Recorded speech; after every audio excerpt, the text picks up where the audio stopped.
Public affairs programming on Look TV is underwritten by the generous support of Pinnell's Restaurant, classic Italian American food since 1922, and Stored Tech, technology solutions for computers, networks, and phone.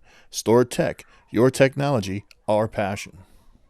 1922, Babe Ruth debuts with the Yankees. WGY signs on air. Exterminator wins the Saratoga Cup, and Pinnell's Restaurant opens its doors for the very first time. For 5 generations, Pinnell's has been preparing delicious Italian food, served in a comfortable, home-like setting where everyone is welcome. 90 years of authentic Italian recipes, 90 years of the freshest ingredients, and 90 years of the finest classic Italian dishes, all made daily by hand. Pinnell's Italian Restaurant, a Saratoga dining tradition since 1922. Most cybersecurity firms deal only with prevention, the systems that block hackers and viruses. Stored Tech knows the root cause is actually good people doing bad things.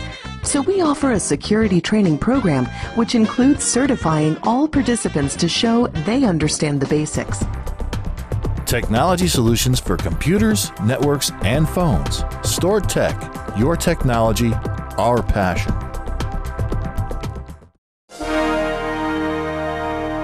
The Saratoga City Council meeting, an inside look at the decisions that affect you and our community.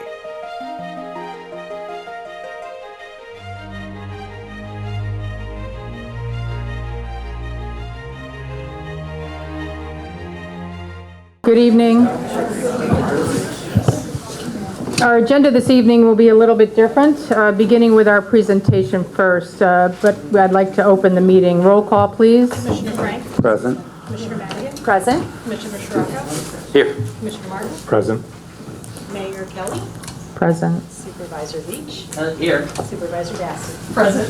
Please rise for the Pledge of Allegiance. I pledge allegiance to the flag of the United States of America and to the republic for which it stands, one nation, under God, indivisible, with liberty and justice for all.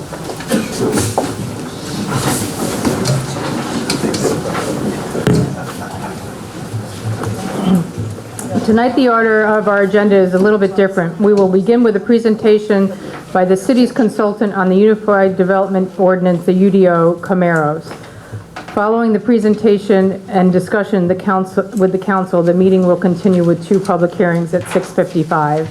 Before we begin the presentation, I would like to remind the council and the public about the goals of the Unified Development Ordinance and the general process we are following.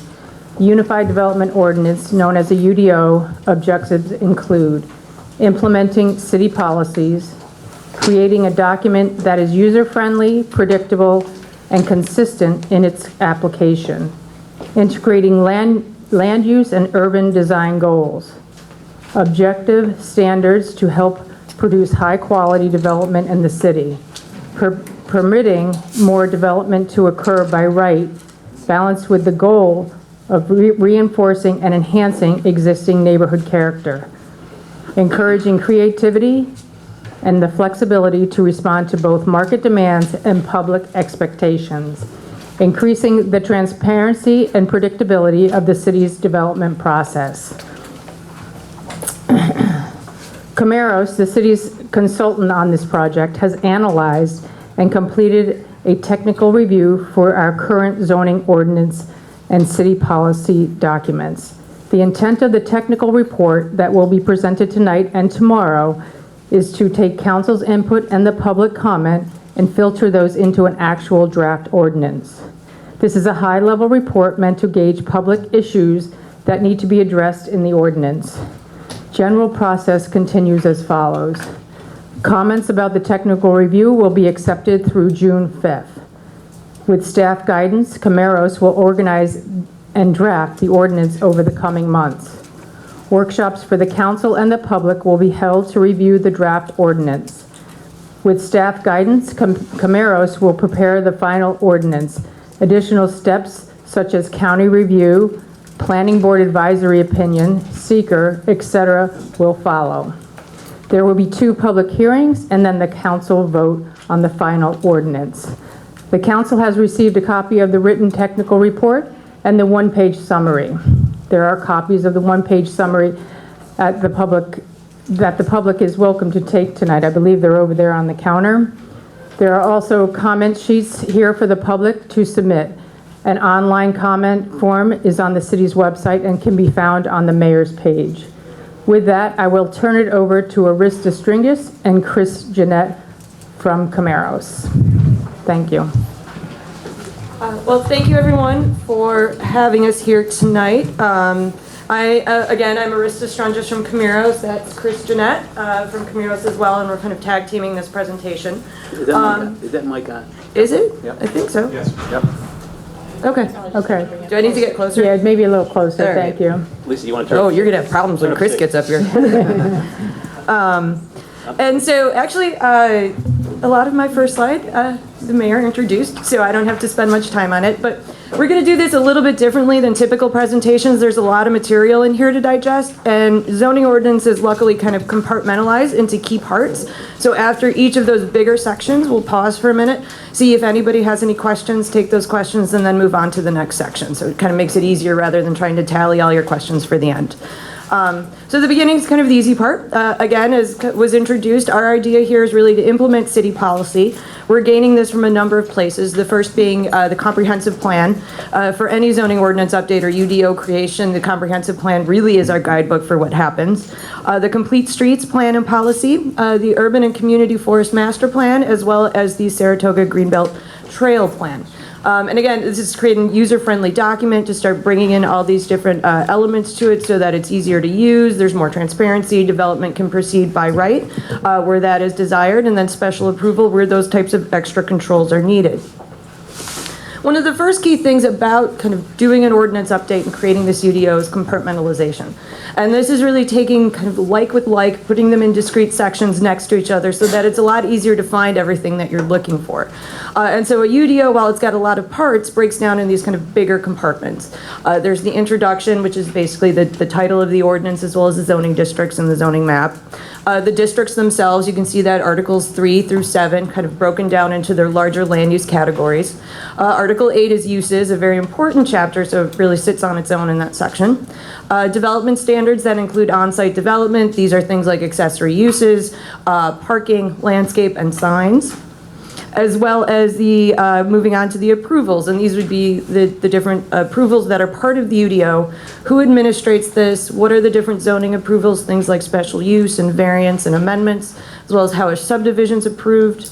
Then the public improvements, because you're combining zoning and subdivision into this unified development ordinance. So you're looking at things like stormwater management, how the public realm or the complete streets type policies are integrated into here. The application, which is nonconformities and enforcement, and then the glossary section, which is really all the different definitions and measurement methodologies that show up there.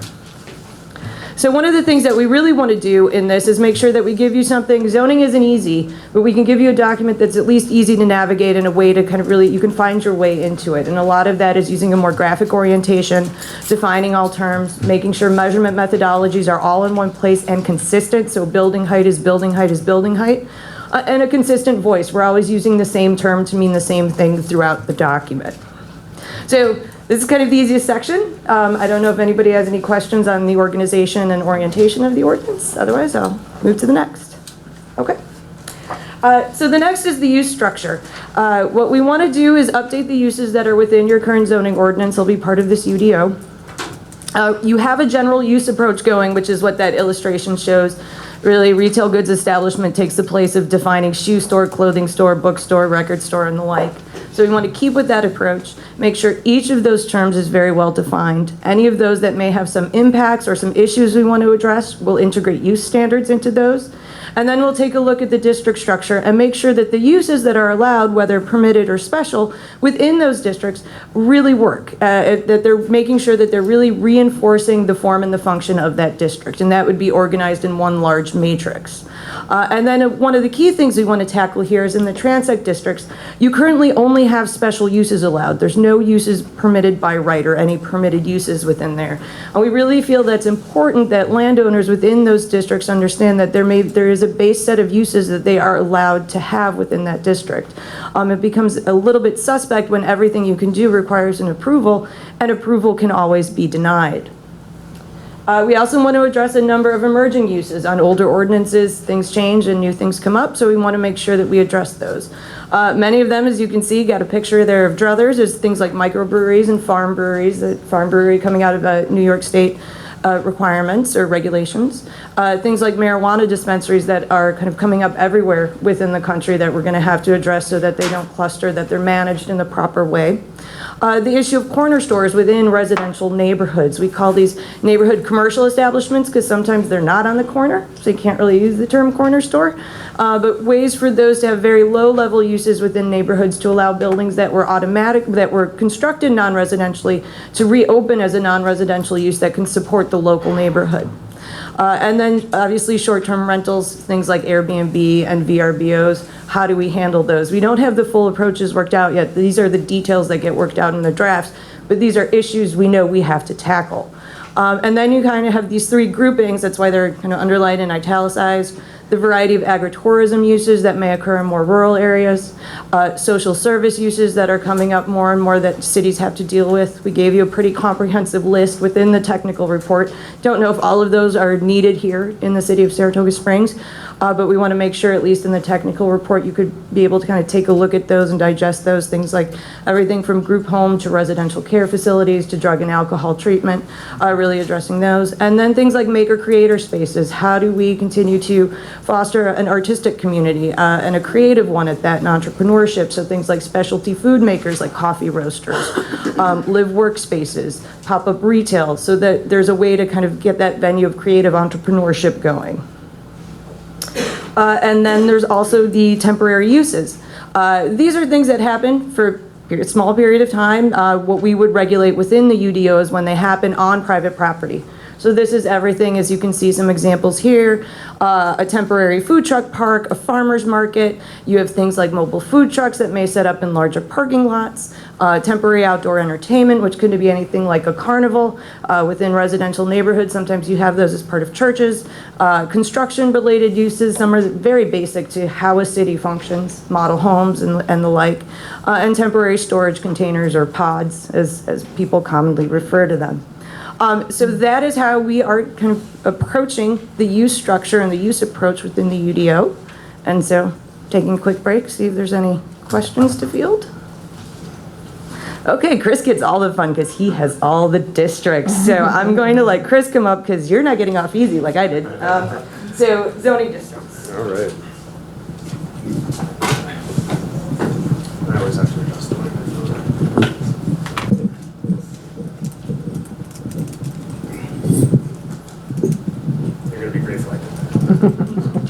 All right, I'm a notorious low talker, so this is good. So I'm going to go over our approaches to the zoning districts in the ordinance, some of the analysis that we've completed to date, and starting with kind of an overall picture, and then we're going to dive into some of the details, talking about things like numbers, setbacks, and stuff, so that you guys can have a little bit of an idea of the technical details that we're working with here. So just to start off, Saratoga Springs' current zoning ordinance contains more than 30 different zoning districts, and that's just base zoning districts. That doesn't include overlays or incentive districts or anything like that. It's a big number, and we like to say that while there's no magic number of districts for any community that will really solve all the problems, when we look at the number 30 and we look at Saratoga Springs, we start to think that at some point in time, the strategy became creating districts to solve very specific problems as opposed to creating districts to really implement larger strategic policy that the city would like to see fulfilled over a longer time span. So we really see the UDO process as an opportunity to look at that palette of districts and edit it and refine it where it makes sense to do so. And our overall goals with that are really to develop a palette of districts that can complement the character of the community, implement the city's larger goals as articulated through a number of the plans that Arista was talking about, and reduce variances and special approvals for property owners wherever we can. Essentially, we want to take existing development patterns and make them legal, particularly looking at neighborhoods. If there are a great deal of nonconformities, that makes improving or maintaining your home difficult. So what we want to do is memorialize the development patterns on the ground in the actual regulations. We've also we've conducted a pretty in-depth development analysis so that we really have kind of a deeper understanding of the numbers and what's going on the ground in Saratoga Springs. And that enables us really to look at the districts and evaluate them in terms of their ability to be flexible and to accommodate new development and infill development, to reinforce existing character where that's desired, and also to facilitate change where that's articulated through the city's plans and policies. So before I get into the details, I just want to talk about a few general recommendations, observations that we had based on the city's current dimensional standards. The first one of those would be to remove the total side yard requirement. So currently, within the regulations, the city says you have to have 2 side yards. They each have to be a minimum of 30 feet, but combined they have to be a minimum of 80 feet. That's a little bit redundant. We think that the individual side yards combined with things like building coverage and lot coverage are going to be sufficient to address the placement of buildings on lots. So we'd recommend eliminating that one. Specifically addressing the corner side yard condition, which you can see in this diagram here. On the left-hand side, facing the street, those are corner side yards. What this allows us to do is it allows us to regulate the front yards along those primary streets, as well as the corner side yards in a manner that doesn't reduce the buildable width of those lots to something that's more difficult to develop in the long term. We would also recommend removing the minimum first floor area requirement. Most modern ordinances don't contain these types of provisions. They can often unintentionally stand in the way of things that the city would like to see, like smaller building footprints. Obviously, the building code would still kick in and control buildings. We would also recommend removing the minimum distance to accessory buildings that's included within the district standards. And the reason for this is that that's really best controlled through accessory structures. And those distances, as well as the potential impacts, should be regulated on a structure-to-structure basis, what those structures are, what the potential impacts are. So now we get to the fun part where we have a series of slides, and I'm going to talk through some tables here, just to go through our analysis pretty quickly in terms of the existing districts, what we interpreted as their purpose and character based on the existing regulations, and then our analysis of them. So beginning with the rural residential, it's the lowest density residential district in the city currently, requiring just about a 2-acre minimum for development. And it's intended to really produce a low density residential character as well as preservation of sort of that rural agricultural character on the edges of the city. In general, we think it seems to be working pretty well. There are pretty high conforming numbers, meaning there's a high percentage of lots that are conforming to the district standards. We would recommend increasing the maximum height in the district from 35 feet to 40 feet to be a little bit more flexible. Suburban Residential 1 and Suburban Residential 2 were also looked at. These are, again, a number of the city's lower density residential districts, requiring just about an acre and just about a half an acre, respectively. So Suburban Residential 2 is mapped to about 300 residential parcels in the city, whereas SR1 is mapped to about 80 parcels that seem to be kind of clustered into one development. And interestingly, of the parcels in that one particular SR1 development, the majority of them aren't currently meeting the SR1 standards. So what that tells us is that there's the potential to really look at these two districts and consolidate them into one suburban residential district with a uniform set of standards, really also dealing with kind of what this district is all about, which is requiring a certain amount of space in the presence of public utilities and a certain amount of space when public utilities are absent. So moving on to the urban residential districts, UR1 and UR2. These are the broadest mapped residential districts in the city. Over 5,000 residential parcels are within these two districts. And generally, we think that they're working pretty well to accommodate the character of development within the city. We would recommend considering modifications to some specific standards, such as lot width and required setbacks, as there does tend to be a little bit of variability in terms of conformity with certain standards, depending on where these districts are mapped throughout the city. And we would also recommend considering some contextual controls. So say, for instance, a front yard setback or front setback requirement that is geared toward the average of lots, either along the block face or lots to either side, providing a little bit more flexibility for structures to locate on a lot, and really to acknowledge the character of the existing neighborhood development pattern. We would recommend here reducing the maximum height in the UR1 and the UR2 to 40 feet from 60 feet. 60 feet is very unorthodox in terms of a single family neighborhood height maximum, so we'd recommend reducing that. The urban residential 3 is a 1 and 2 family neighborhood. This one in our sample analysis really resulted in a lot of nonconformity. So just about 45% of the lots that we examined we're conforming to the lot area standards, and about a quarter we're conforming to the lot width standards. So we think that this particular district might require further analysis and refinement to really get at the character that it's seeking to create. Again, recommending reducing the height to 40 feet from the current 60.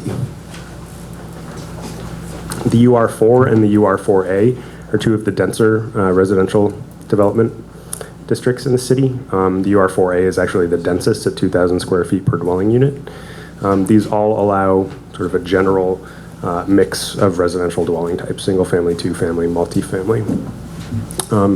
Considering that the UR4 is mapped only to 8 parcels, I think that a discussion should be had in terms of this district's usefulness to the city moving forward. I know it's a relatively new district. There might be some difficulty in terms of finding where it might be appropriate. And at this point, our recommendation would be to look at these two districts. They're very similar in terms of what they permit and also in the densities that they permit, and really collapsing them into one single residential district, refining that allowed density to something that's desirable and with standards that match established development patterns.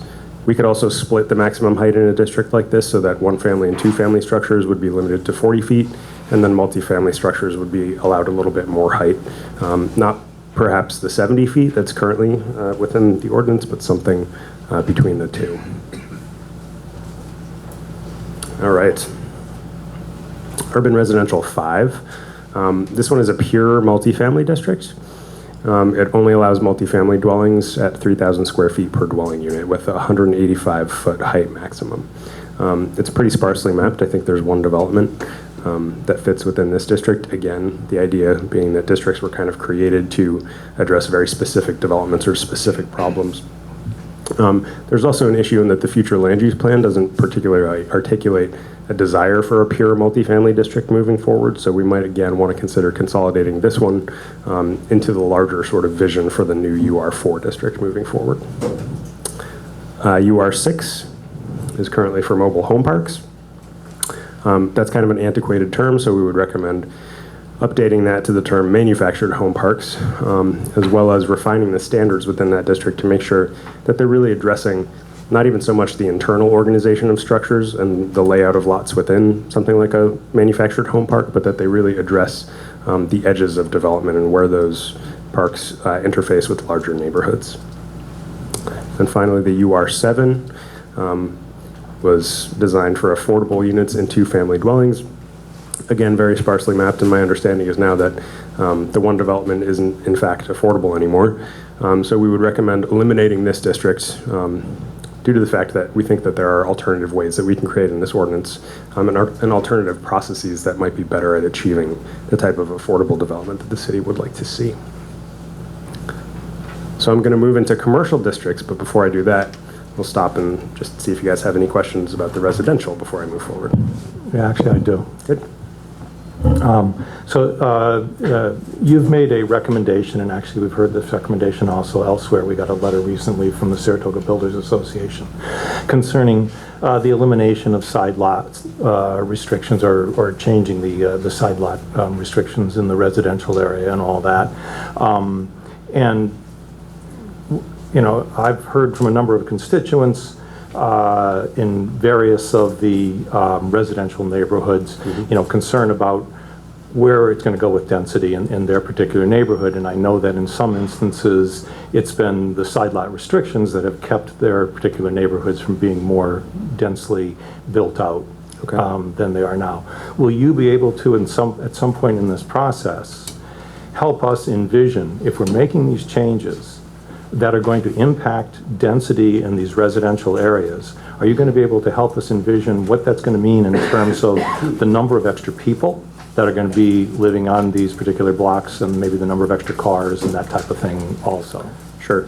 I think more sort of the gist of what we're recommending, excuse me, just getting over a little pneumonia. touch of pneumonia. The gist of what we're recommending is really, and I think you're talking about that recommendation to eliminate that combined side yard requirement.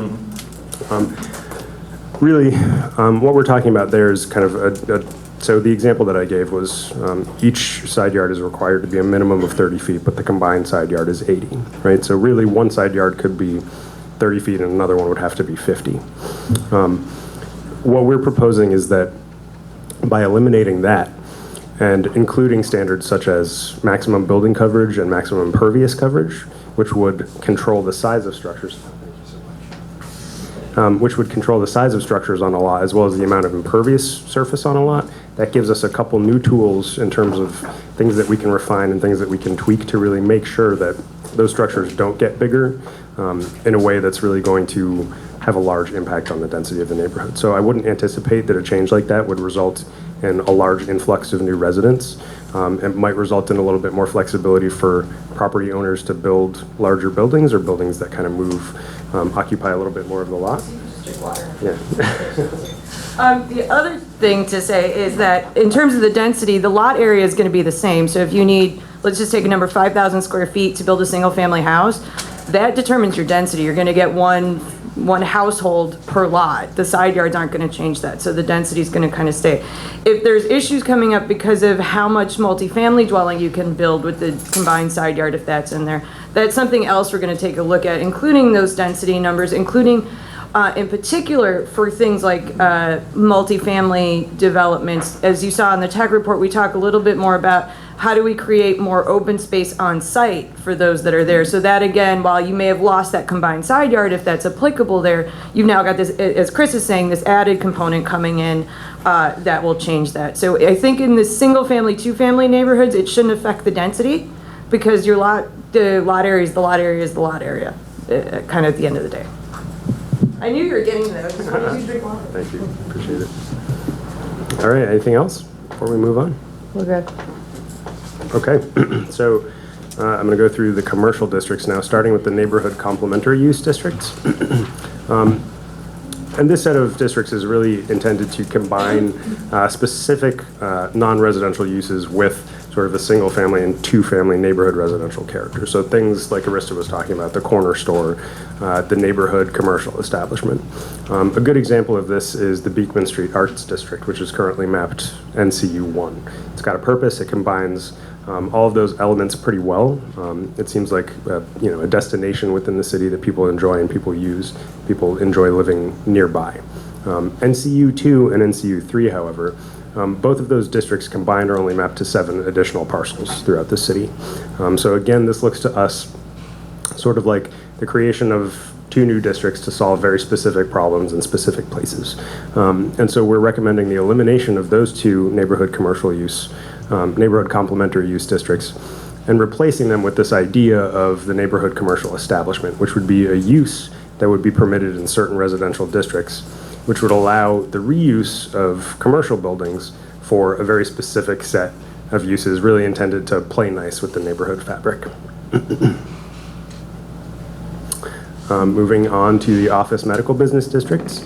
There are currently 2, OMB1 and OMB2.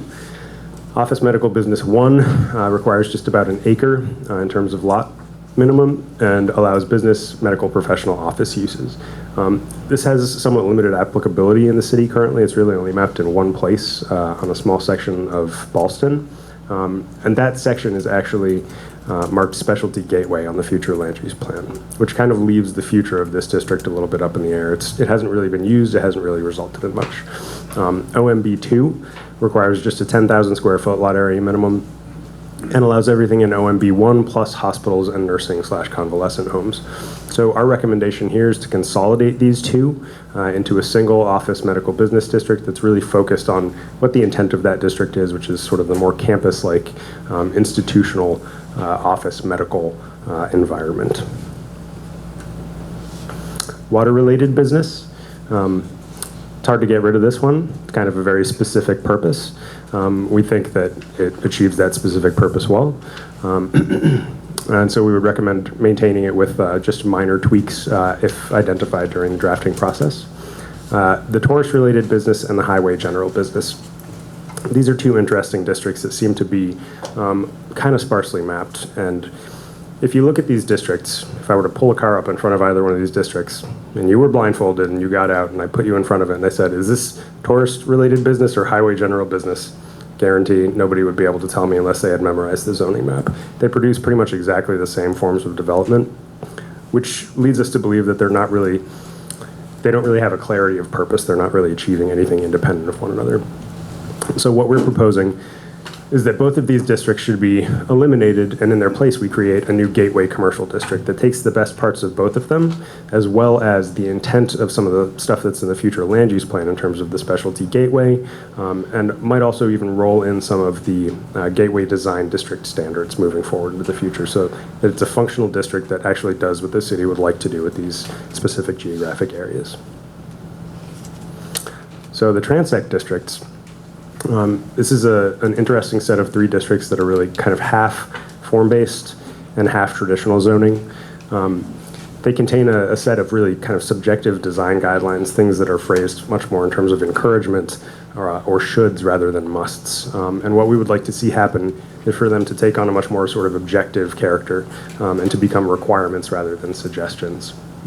We would also like to consider adding new controls to these districts to address specific design issues like the proliferation of flat roof buildings that the city is seeing where the transect districts are mapped. This could take the form of things like permission for a corner tower, where on the corners within the T5 and T6 districts, you're allowed to have a corner tower element that would exceed the maximum height by a certain percentage.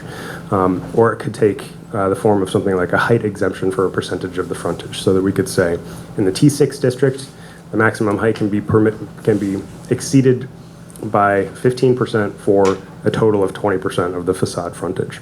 So what that does is it takes the intent of the standards that are currently within these transect districts, saying we want variability in roof forms, and it provides the actual regulatory flexibility for people to be able to get their full build out, but also to achieve that variability that we're looking for.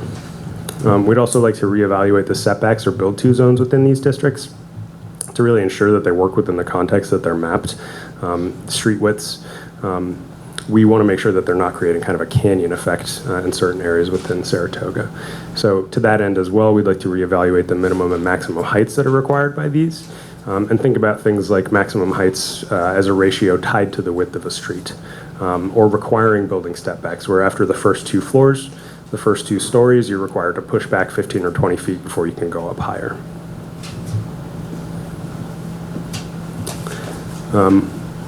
I'll include institutional and industrial before we pause again. So the institutional districts, the educational, municipal, parkland, recreation, and horse track related, we're not anticipating any major changes to these districts. Refinement of standards as needed if identified during the drafting process. And then in terms of the industrial districts, we think these are working pretty well also. What we would recommend is considering a consolidation of the light industrial and the warehousing districts into one new light industrial district. You don't see many pure warehousing districts in modern zoning ordinances nowadays. This would be a district that would allow both of these uses, sort of indoor light manufacturing combined with warehousing is something pretty typical to a lot of cities nowadays. And then also refining the bulk and area standards for the rest of the districts. We anticipate that the general industrial and the extractive industrial would remain unchanged. So before we talk about overlay districts, does anyone have any questions about commercial? I'm good. Excellent. All right, so gateway design 1 and 2. These are really designed to achieve a particular character at geographically specific points within the city at which they're mapped. So thinking about routes 50 and 9, how do we kind of reinforce that rural character or that country character? And on Marion Avenue, how do we sort of create that appropriate urban character? And what we're proposing here is to really evaluate and refine these district language, the language for these districts. Again, it's the case of musts versus shoulds. Simplifying the standards, they're currently pretty complicated. They contain pages of regulations along with conceptual site plans to illustrate the standards. They're kind of difficult to understand and interpret. And we also want to look for opportunities to build the intent of these particular overlay districts into a set of base districts or to that new gateway commercial district if that would work as well. Corridor lodging is really intended to accommodate a specific set of uses like bed and breakfast, rooming houses and inns at particular places within the city. As this is really just a use distinction, we don't think that it needs its own particular overlay districts, and that it's actually better handled through a set of use standards that would relate to those particular districts in the use chapter of the ordinance. All right, Public water supply and wetland protection, it's great. We all like our water supply and we want to protect it, so we're not going to do anything with that one. Water course protection preserves sensitive resources and enhances the city's visual amenities. We're also not proposing any large changes to this one. In fact, we want to look for opportunities to expand where it's mapped in coordination with other ongoing efforts like wellhead identification and mapping that's happening in the city.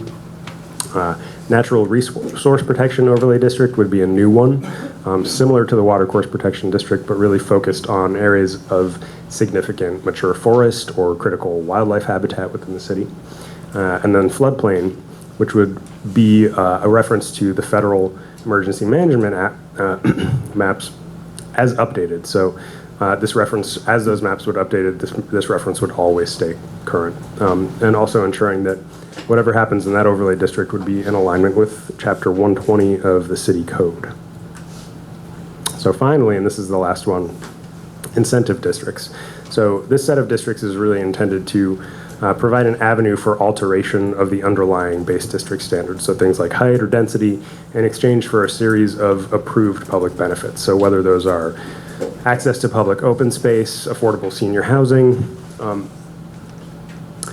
what we're proposing to do here is to take what is kind of an unconventional approach, structuring these incentives as districts, and to just kind of roll the base standards as much as we can into the overall ordinance. So thinking about how can these standards actually be reflected and included in things like the Balkan area table or in the site development standards. How do we encourage or require just the provision of access to public open space instead of making an incentive district that says that we want that.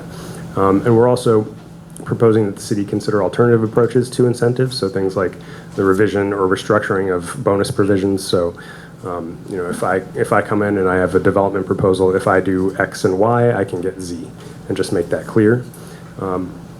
Or something like the creation of fee in lieu or payment in lieu mechanisms where the city can get funds for future development in areas where it might make sense. So, for instance, as opposed to building sidewalks in the rural residential district where it might not make sense, instead the city can collect a fee and that money can go toward the construction of sidewalks somewhere where they're more needed or desired. So with that, here comes Arista. Questions? Oh, right, questions. I thought that was very good, very straightforward, clear, concise, easy to understand. Great, Yes. thank you. Thank you. Yeah, like a couple of districts were there were really, that sounded like specific, were really districts so nobody would build there because nobody would build those things to begin with, related to the medical. I mean, and so that's my understanding, and I could be wrong, but because this was not really done when we did comp plan, some of the stuff goes back related to Boston Ave and South Broadway, because I've talked to people around land use boards back then. It was almost a mechanism. And I don't know if we can just say, hey, we just don't want building or certain things in these areas because, like you said, there's just no medical, there's nothing there.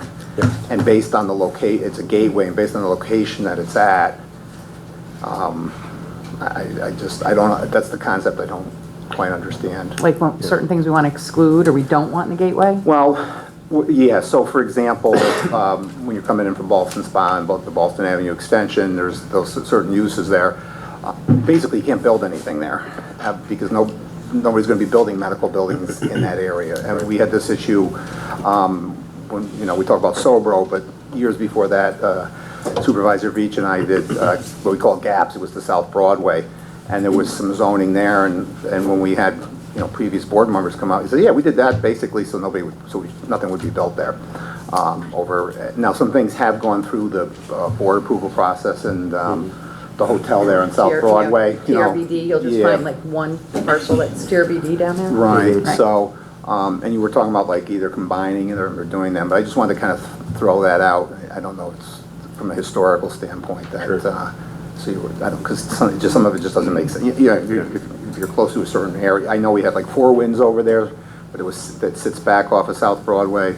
But the rest of that area is pretty much like Saratoga High. There's just nothing else that's going to conform into that district. So I just kind of wanted, from a history standpoint, and this goes back not to our comp plan, but actually before that, because none of that really got changed in the last comp plan. Yeah, and even then, when we made some of those changes, we didn't want to see convenience stores and gas stations and laundromats, sort of, at least on the gateway, in the main gateway. Yep.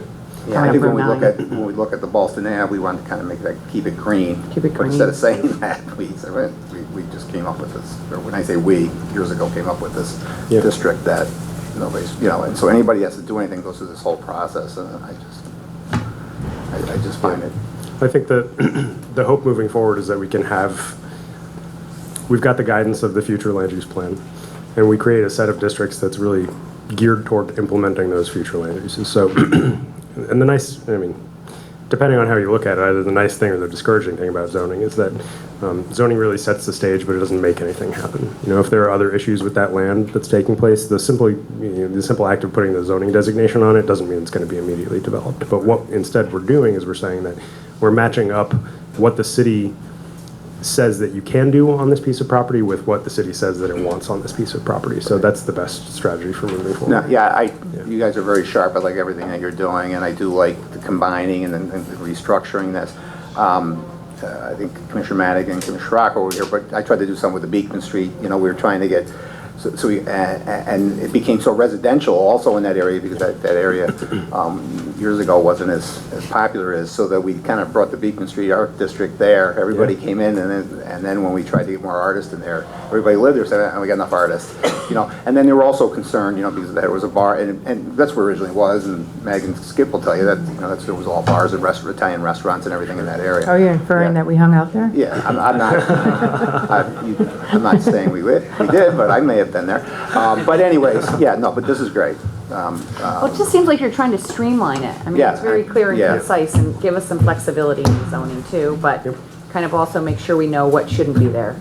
Yeah, it's kind of an act of looking at the land use policy and making sure that the tools are in place and making sure that the barriers are removed to a certain extent. Right. And what Peter brought up earlier, I've already heard a lot about, and I was thinking about Beekman Street in that area. But when he's talking about, how the area between the houses and all that, I think you explained that well, and I think we're just going to have to make sure people understand that, because that's going to be a hot point. Yeah, and just to clarify too, as we go through and we're actually in the drafting process and we're coming up with the actual numbers for things like side yard setbacks, we go through a whole testing process as we're doing it. So we make sure that we're developing sets of standards that actually will result in the kind of development that we want to see on the ground. So we're going through and we're actually testing those on actual lots to see what kind of development could happen, and to make sure that sort of the best development that's on the ground could be built again as well. And when you were discussing the transact zones, you had indicated that they were kind of an unusual congregation of both form-based zoning and more traditional zoning. But I listened to what you were trying to take it to. We're still going to have a piece of form-based zoning and a piece of traditional zoning in those transact zones. We're just going to have more specificity on the traditional side of the zoning. Is that? I would say the opposite, actually. I think we're trying to build in more sort of objective specificity on the form-based side of things. Okay. Right now, they kind of look like form-based districts, but they're not actually requiring the types of things that a typical form-based district would. So what we're really looking to do is to move kind of from those objective design standards that are in there now to a more subjective design standards that are in there now, to a set of more kind of objective standards that we can look at development and say, okay, it meets all of these standards, X, Y, and Z, and then move forward, which is really the intent of form-based districts, that the city knows what it wants, and developers can come in and meet those standards and then move forward. Instead of everyone trying to interpret a set of kind of wishy-washy, like this is encouraged, that's encouraged, you should do this, you should do that. We're laying out clearly exactly what you must do in these districts. So a question just on process. Maybe I should have asked this in the first part, but I'll ask it now. So you're going to be making recommendations to us with respect to certain things like height, maximum height, minimum height, about maximum distance in certain zones, maximum distance from curb, minimum distance from curb, that kind of stuff. In terms of process, how are you going to be, and when are you going to be communicating that to us so that we can then come back to you in a meaningful fashion and get this done? Well, that's a timeline that I'm not going to put dates on. We're moving through the process, and that's what we went through earlier. to say that we have this little timeline here, and basically, we're hoping to get it done in 2019. That would be good. Yes, because who knows who will be here in 2020. Okay? Any other questions? Great. Thank you all. Thanks, Chris. Oh, you probably thought you were done. Okay, so kind of we're at the top of the hill, and I'm not going to say we're going downhill, but we've done the lion's share of the work, and we're heading back the other side. So some of the other things, a UDO is, while the districts are the heart of it, there's a lot of other things that come into play with those districts and how the different places within the city of Saratoga Springs function. One of these, in particular for residential, is the accessory structures and uses, and really cleaning that up and making that comprehensive. So things like exterior lighting requirements, how do we prevent glare and light trespass? Creating a whole comprehensive set of accessory structures and uses, and this means putting things like where they can locate, what size they can be, what are the performance standards that get tied to them. And again, this is similar like when Chris said that we're moving the kind of distance from a principal building out of that area. What we're doing is we're finding it to the different types of accessory structures that might be placed on the site. Some of the things that we observed or saw that were missing that we did want to point out, you saw there's probably a whole list, there is a whole list within the report talking about that. Looking at the home occupations and making sure that works as an accessory use for the different people within the city. One of the things I know that keeps happening here is allowing for the personal office in the detached accessory structure. It's being approved by variance kind of over and over again. How can we build that into the ordinance so that that's allowed and it doesn't become something that somebody else's second office, but really does function as that personal office? A number of different types of sustainable aspects, things like electric vehicle charging stations, solar energy, and then one of the other ones, accessory dwelling units. I know kind of the diversity of housing is a goal within the comprehensive plan. How do we look at this type of housing and how does this work in a way that keeps the character of the neighborhoods and doesn't overburden with a lot of new density coming in? You've also got the issue of historic carriage homes here in town. How do we allow those to be reused and preserved, as well as allowing situations where we want to allow somebody to build another accessory dwelling unit?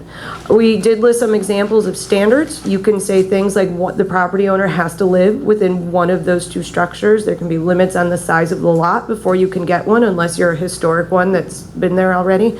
So there's a number of things we can build in, and that's one of the, we've noticed this as we do ordinances in particular as ADUs have become more popular. That kind of changes from draft to draft as we address the particular issues within each city we're working with. There's a bunch of other development standards I'm going to get to, but sometimes this has some key points, so I just want to stop here for a second and see if anybody has any comments on this slide. Okay. So permitted encroachments, this is an example. This is not Saratoga Springs. This is actually, if anybody's super curious, Oak Park, Illinois. And what this is a permitted encroachments table that talks about different aspects of attached accessory structures, or in particular architectural features, and how much they can encroach into a yard. And the idea here of allowing these things, like allowing an eave to encroach 2 feet into the setback, where it's appropriate, may not be appropriate for every district, is to allow for that architectural flexibility and kind of match the character of what's there, so that you're not restricting the buildable area so tightly that people just don't do any of this and build kind of more plain boxes because they can't get the buildable area in there. This allows for that kind of diversity in housing type and flexibility in architecture. One of the other things that clearly influences what you can do on your site is the requirements for parking. We want to make sure that interpretation is significantly reduced. So we take that use matrix that we make of all the uses that are allowed within the city and tie that to the parking table, so it's almost a one-to-one relationship. I have this use, this much parking is required, and you don't have to make interpretations on that. Again, updating these ratios of how much parking is required as needed to make sure that it's both kind of looking at what modern trends may be, but really what is actually going on here in the city. Again, we think continuing the parking maximums for larger scale uses, I think that's a good idea. And we also think expanding and refining the bike parking from just the transit districts to kind of a larger geography would be beneficial. I think there's ways to tweak it between the different districts where it is appropriate. I think things like looking at short-term versus long-term parking. If you're doing something like a larger office building, long-term parking may be more relevant for you, for your employees that are coming there and need to store their bikes safely for longer periods of time. Like any city, you've got a finite amount of land, and some buildings have already been built here, and they can't make any more land next to them, behind them, near them, anywhere. So we want to make sure that we're not pushing good historic or good character-giving buildings into the variance situation. So it might be that we need to build in some parking flexibilities. One in particular of cities that were incorporated in 1915 and earlier, because I can see the seal behind you, that cities that are older really like are exemptions for reuse of structures that are typically, they'll say 50 years or older, that are existing, maybe want a longer time frame than that, that they're exempt from the parking requirements in order to encourage their reuse and improvement. Because once you get that kind of parking variance and trying to find room for parking out of the way, people tend to want to keep those buildings going and use the character that's in place there. Maybe exempting businesses or parts of businesses under a certain size. Usually we've seen this number around 2,500 square feet. It's really the little guys that are very local. Creating fee in lieu, and maybe moving shared parking to a more by right situation rather than going through a special approval process. You can create a whole set of standards and a whole way to calculate this that works perfectly well as just a by right provision as that's submitted as part of a development package. And then looking at how we want to handle recreational and commercial vehicle storage. Related to parking is landscape, and a lot of the times in ordinances where you see the most amount of landscape put into place is how are parking lots landscaped. So we want to make sure that we've got the right things in place for the perimeter of parking lots, which is where they abut the streets, the interior of parking lots so that they don't become these kind of heat islands that are just these barren asphalt areas, that they've actually got some shade involved there and some green, and they're taking care of stormwater in particular. And then buffer yards where you've got commercial or industrial coming up against a lesser intense use, whether that's residential or local commercial, that those more intense uses are buffering. And site landscape. We've also presented some options for preserving significant trees. That's a process, again, one of those things that we've seen gets worked out iteration after iteration within the ordinance of how we want to do that. And then street trees, and again, using that urban forest and community master plan to work with those. And just some examples of what we've done. Again, this isn't here, this is from another community. Looking at things, this would be the parking lot perimeter landscape. This would be the parking lot interior landscape. And then finally, signs. I really thought I had another landscape one there. In terms of signs, couple things we need to do as part of the development things. There has been the Supreme Court case, Reed versus Gilbert, if you're familiar. Signs have to be very content neutral in their regulation, so we want to make sure we give you things that are very defensible. So it's really looking at everything that's in place. So for example, you can't call it a real estate sign anymore and say it's used for sale or lease. That technically counts as controlling the content. So we have to deal with them in a different way. So we've kind of worked out a pretty good system for addressing these types of situations. So addressing the types of signs you don't want, the prohibited signs, what signs do you want to allow without a permit, what signs do you want to allow that do require a permit, and tailoring the types allowed and the sizes to their district form. So rather than just having, as you do now, residential, non-residential, it may be that the neighborhood commercial district has a much smaller sign size allowance than something that would be in, say, a larger OMB district. Just kind of looking at the scale, the types of signs you want to allow are different. Finally, I'm hoping none of those are from Saratoga Springs. I don't think they are. But what I wanted to kind of point out in particular, that's why I snagged that Westways Court photo. You have some very unique older signs here that are not allowed as part of your current sign code, and probably are sign types based on kind of how things have moved now into the future that you probably don't want to allow in the future, but you don't want to lose these guys because they give character to certain roadways. We've created in other communities and crafted what we've called the classic sign provision. It's in place in a number of places, in particular older cities have this as well. The idea that these signs give us character. They're not advertising anything that's there anymore, but if they go away, we're losing something that's a bit iconic to our city. You can see things, the Dr. Pepper sign is what's called a go sign. In a lot of kind of older industrial cities, you see those all over buildings, and it gives them a character. A photo, you see a photograph of it, you know kind of where you are. We can create a process where we can save these and keep them on site and not have them have to go down once the use changes. So there's a way to kind of craft that so you can keep that character with you. And so just with signs, regulating normal things. This is, again, example, another community, how you regulate things, typical things like a wall sign, and then how you regulate newer things that have popped up, like a menu board sign that you would locate within the different kind of drive-through facilities that you have throughout, and as those increase, how we make sure that we control those and mitigate impacts against any lesser intense uses.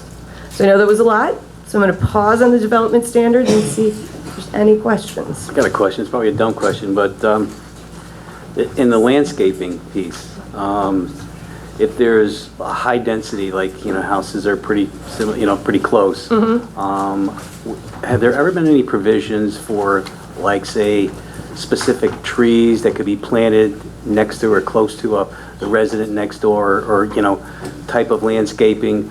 I don't recall For ever seeing single it. family? Yeah.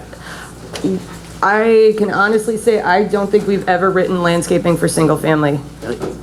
Just because it's really considered I'm the property owner and that's what I'm building. I don't know that you could require a single family homeowner to plant a tree in the yard. I mean, I guess you can say what we've done before, it says you have to have one tree on your lot, but in terms of directing where it goes. In regards to let's say the boundaries, where I know there's issues with, say, like a shed. The shed has to be, 5 feet, I think, from the boundary line. I don't think there's any requirement for a tree. Say a tree is going to be 80 feet, and it's in a neighborhood with with high density, where the neighbor could put a tree next to a house that's potentially going to do damage to the house. Yeah, I mean, I'll be honest, I've never seen it. Yeah. Chris is a landscape architect, he's never seen it. If you'd like us to look into that, we can look into that. I understand what you're saying, because then the tree grows and there's all kinds of issues that come, and foundation issues and things like that. Yes. We can look into that. I'll be honest, I've never seen controls kind of coming down on single family in such a way. Usually things are regulated on townhouse, multifamily. When you're looking at those, you look at a landscape plan and you can look at where the trees go. But usually a landscape plan isn't required as part of single family, two-family development. But we can look into it.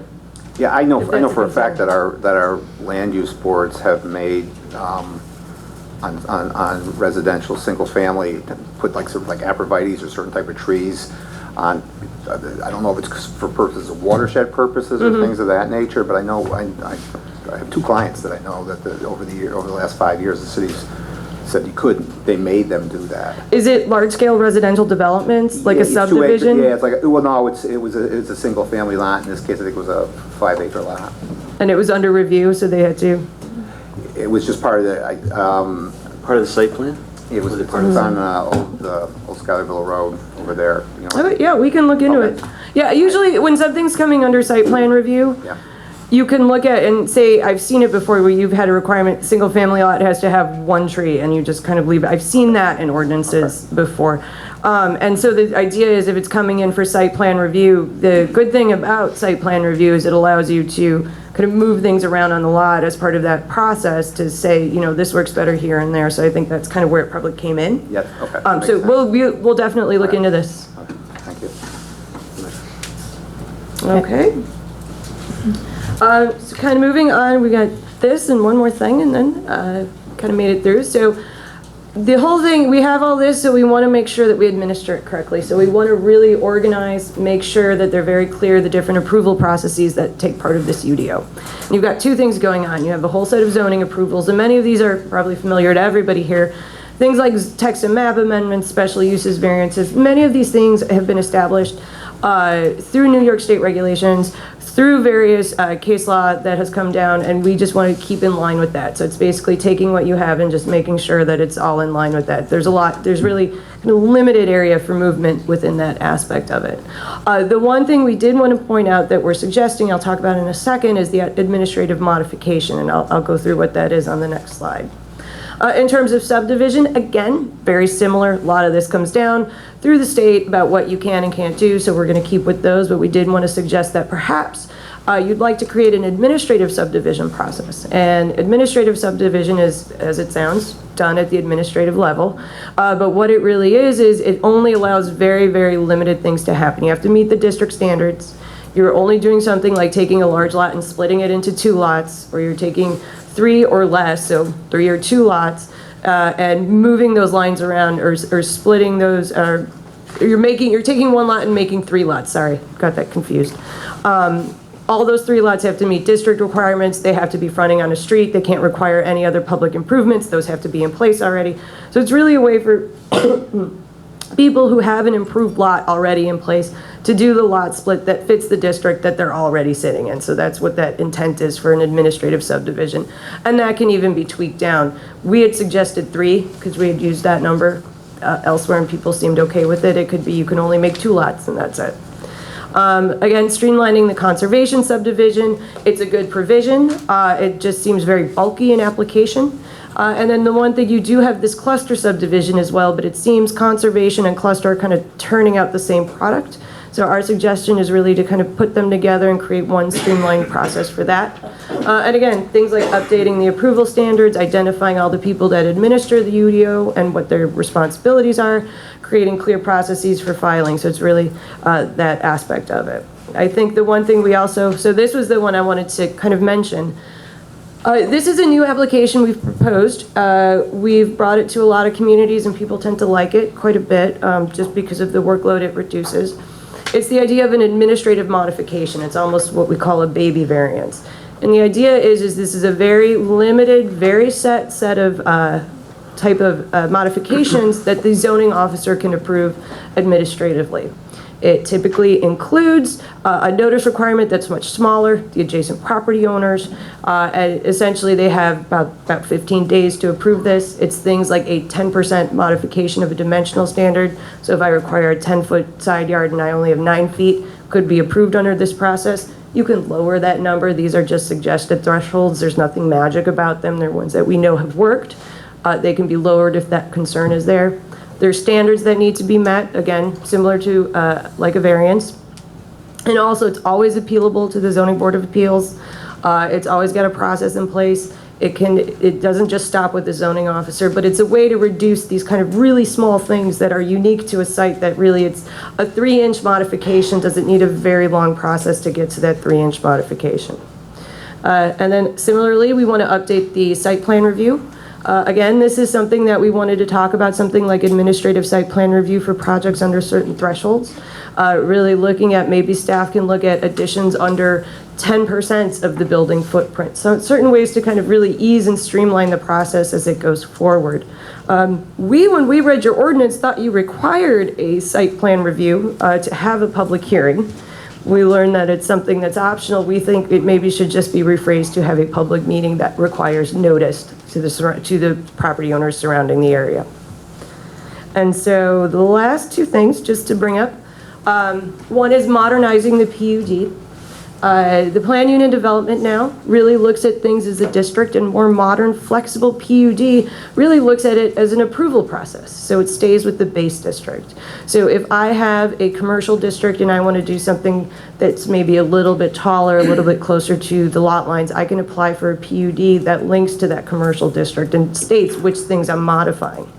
What we want to do and build into this is that it's a negotiation. So this is a back and forth between the city and the person who's developing this PUD, and that the city's getting something back. So a common one is creating public open space in exchange for a little bit more height. It's all a public process, to be very clear on this, that negotiation goes on. It may also be that the project itself is a public benefit. Something like the project itself has majority affordable housing within it. So that could be another aspect of it. So it's very flexible in that way.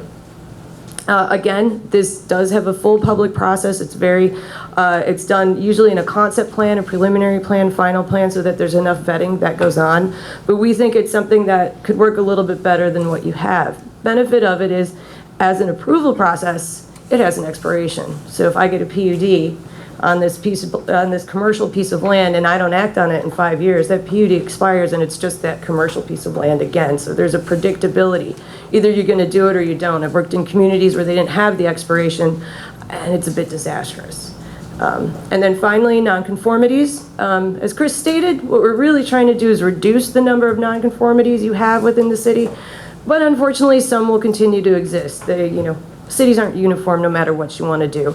So we want to make sure that the rules for how those can continue or whether those have to kind of be rolled back at some time, that those are all very clear. And many are probably you've probably heard them before. Non-conforming structure, non-conforming use, non-conforming lot, non-conforming sign. What we wanted to add was non-conforming site characteristic or site element. So this would be something like, I'm required to have X amount of landscaping on the site. It doesn't have it. you're just treated as a non-conforming site characteristic rather than tossing the whole building into non-conforming structure status. And then there's separate rules in place for when you got to get that landscaping up to code. So it provides a little bit more flexibility to what's out there already in those. So I know that's a lot, but I'm going to pause here because we've got just the last section coming up. If there's any questions on administration. I think we're good. Okay. So the final is, as we're dealing with the UDO, kind of what's great about it is while the districts deal with what's on the lot, we're also dealing with how the districts and how the streets interact with each other. We're going into the public realm, and it provides a really comprehensive way to control everything. So we want to address this public realm comprehensively. We want to build in things like right-of-way standards that relate to your complete streets policy. We want to look at how sidewalks are done. We want to look at block designs, connectivity, different types of mobility, pedestrian, bike, the variety of things that they're all working together and really addressing getting people around the city in a safe and pleasant manner.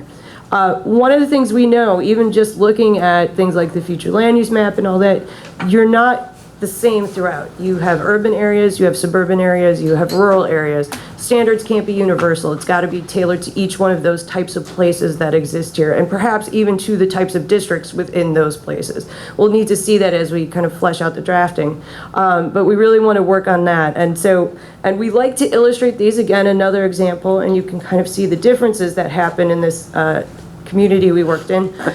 You have everything from a very dense neighborhood yield street, similar to the one I live on in Chicago, and you can see the density there of that kind of single-family neighborhood going on, and then moving on to places that are kind of more rural in their character and how we deal with those as well. So we're really going to do a lot of illustrations similar to these in your own style. These are obviously from another community, but really showing what that mobility and connectivity looks like when it's played out in the different types of categories. So, and with that, it's the last section we had. We'd be happy to take any questions on moving around Saratoga Springs or on any of the previous sections. So, I'm fine, and I thank you. That was pretty thorough, and I will be thinking about this and probably come up with more questions. But if anybody has any questions at this time, council? I don't have any questions. I thought it was very good. Is this the same presentation you're going to be making over the next couple of days to the public, or are you also getting feedback from various members of the public? This is exactly the same, and in the exact same manner. During this, we'll also be breaking at these same points to do a dialogue. I mean, we may, with more of the public involved, we may have to kind of pause and move the bigger questions to the end, but yes, this is exactly the same. I would be interested in getting some sort of summary from the feedback you get from the public as you're going through the process over the next few days. Okay. Well, yeah, we'll coordinate with staff. I know there's comment sheets that are going to be out, and we always ask that comments be sent to staff, not to us. So we'll coordinate with them in terms of with Susan and just make sure we give her what we got and we all put that together. Okay. Great. Thank you, Arista. Thank you, Chris. It was a great presentation. With that, we're going to continue on our city council meeting. We have 2 public hearings this evening. The first public hearing is Energize New York Open C-PACE financing, and I'll turn it over to Commissioner Madigan. Thank you, Mayor. Energize Improvement Corporation, or EIC, is a nonprofit funded by NYSERDA and the United States Department of Energy. Their mission is to increase clean energy adoption across New York State through a variety of services. One of these services is Energize New York Finance, which provides an alternative to traditional loans for clean energy projects in commercial and nonprofit-owned buildings across New York State. The City Council previously approved Local Law Number 2 of 2018 and the related municipal agreement that allowed the Energize New York PACE Finance program to operate within the city. The local law that we are discussing tonight is for Energize New York Open C-PACE financing, which, like the 2018 law, allows the EIC to pursue and fund clean energy projects within the city, but removes the city's responsibility to act as the collector on EIC's behalf, the Energy Improvement Corporation. I view this as a positive for the city, taxpayers, and those who ultimately utilize the program. Assuming that everything goes well with tonight's public hearing, the local law related to Energize New York Open C-PACE financing will be the 4th item on my agenda this evening. With that, if anybody would like to comment, please step forward, state your name and address.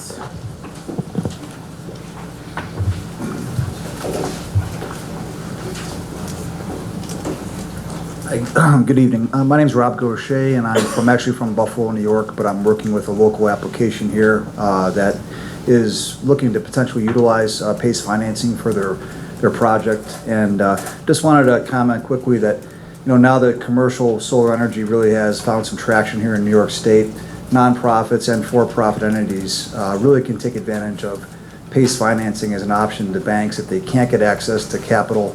It's a fantastic option for them, especially for nonprofits. And it's something that our company, Solar Liberty, we do work with commercial utility scale and residential applications. And it's something for really every nonprofit that we work with, especially we're going to be bringing up PACE financing as an option. So it's a great opportunity for the local community and nonprofits and for-profit businesses alike. Thank you very much. Thank you. Anyone else? Okay, Commissioner, we'll be closing this? We are closing the public hearing. Thank you. So this will be closed, and we'll go on to our next public hearing. That's the Liberty Affordable Housing, Commissioner Frank. Thank you, Mayor. This is Liberty Affordable Housing. We've had this open for the last few months, and it's still open at this point. It's not been pulled, and this relates to the proposed project at the end of Jefferson Street. Great. If anybody would like to speak on that, please step forward, state your name and address. Liberty Affordable Housing. Hi, Darlene McGraw. I live in Saratoga Springs on Jefferson Street.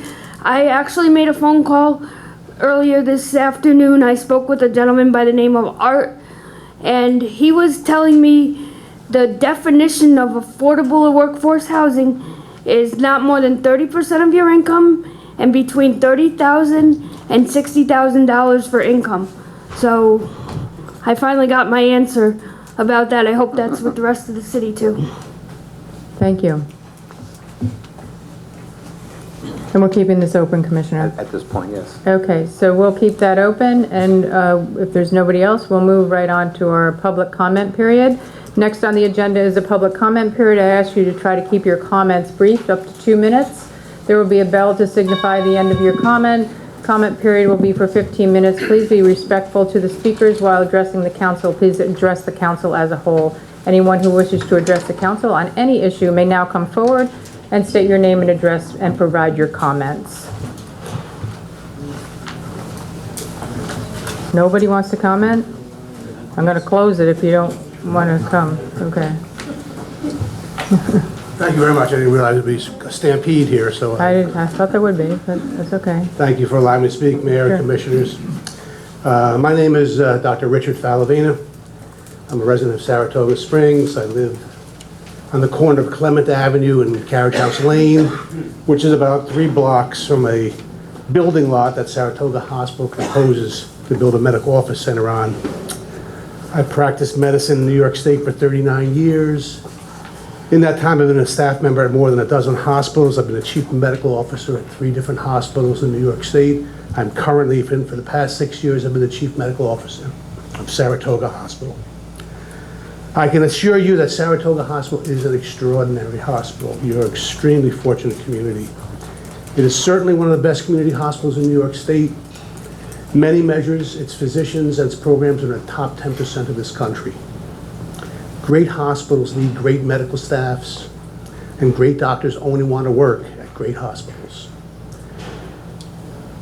Regarding the medical office center, having a single location, a single place for them to call home, for the nearly 100 medical and surgical specialists who work for Saratoga Hospital is critical for us to attract and retain the best doctors in New York. Great doctors want to work together collaboratively with their peers. Sharing a single location accelerates that collaboration. When patients are critically ill and hospitalized, doctors need to be able to get to their bedside or get to the operating room quickly.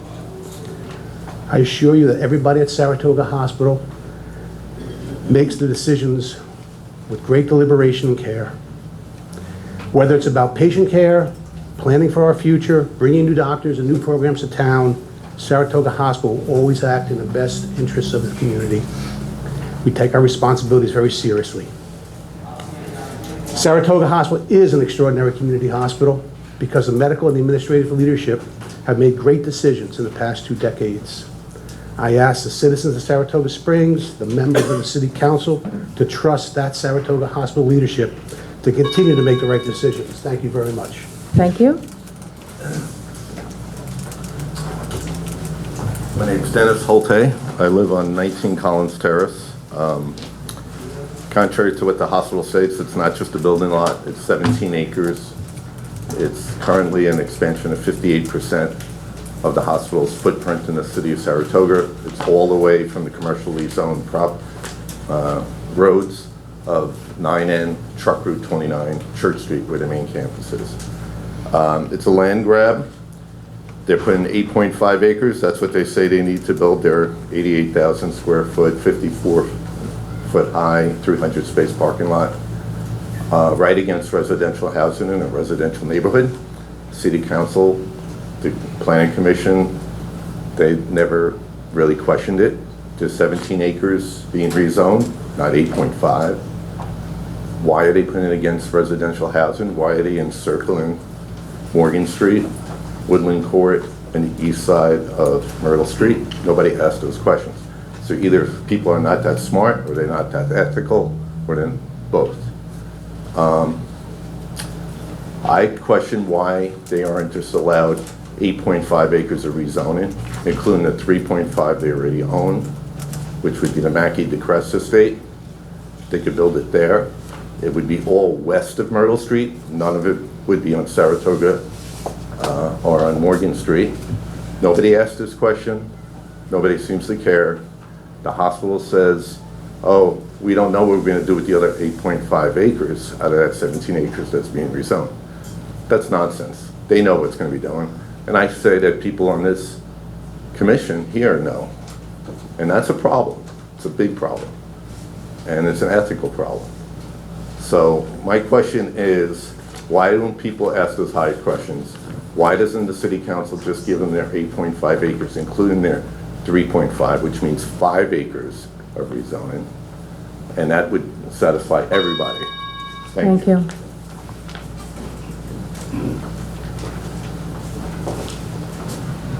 Hi, I'm Anna Avatal, 14 Woodland Court. I've been a citizen of Woodland Court and a neighbor for the last over 30 years. My children have been raised there. At various times, the street has been filled with children. It's a true neighborhood, and my family wants to keep it as a neighborhood. And now, as there's been an increase of traffic, for some reason, even though this is dead-end sign, there is traffic continually coming down our street, realizing they can't get through to the other side, and they zoom past. And this is before we would have any other buildings or more traffic. And as now, there's other children on the street, so I see it as a safety issue to have more traffic. Right now, as you're going out of Myrtle, as you're passing through the emergency room, there's a lineup of cars already. There's a wait going up 9N. There's major traffic. And I also feel personally that if it was your neighborhood and you already saw traffic increasing tremendously, that you would also not want to have another building built in an area that's residential. You would want to keep your neighborhood residential, and I encourage any of you to go down and take a drive by. We do have a neighborhood that we love, and it's not about the hospital or how we would feel about the hospital. Obviously, it's a wonderful establishment, and we've all used it, and it's about keeping our neighborhood. We hang out on our street, we know each other, we talk to each other.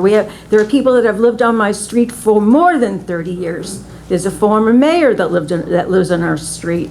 So I would just like to mention that, and I know there's many other reasons why the concern about the home values. Thank you. Thank you. Hello, my name is Ann Mattison McCrae. I grew up in Saratoga on 5th Avenue. My parents lived there for 35 years and then purchased at Birch Run, 41 Collins Terrace. They've been here for almost 25 years. I've lived in Boston, Massachusetts for 20 years, Miami, Florida for 15 years, just moved back to Saratoga. I'm very disappointed in what I'm seeing happening to Saratoga. I'm ready to cry over the overdevelopment of my home. And, you know, it's just very sad to me to see, first I see overdevelopment on Fifth Avenue, and now I'm seeing Birch Run being overtaken by, you know, there are a million other places that this can go. Maple Avenue, West Avenue, Care Lane, Route 9. There's a place for everything, but not in a residential community. I'm very sad to relocate back to my home, which is not my home anymore. Thank you. Thank you. I'm Ina Harney, 40 Seward Street. First of all, I want to address a couple of issues.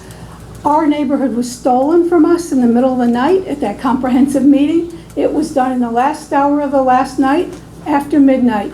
No one told us ahead of time that the hospital was going to go steal our neighborhood, so none of us could come and say, don't wait, stop, don't steal our neighborhood.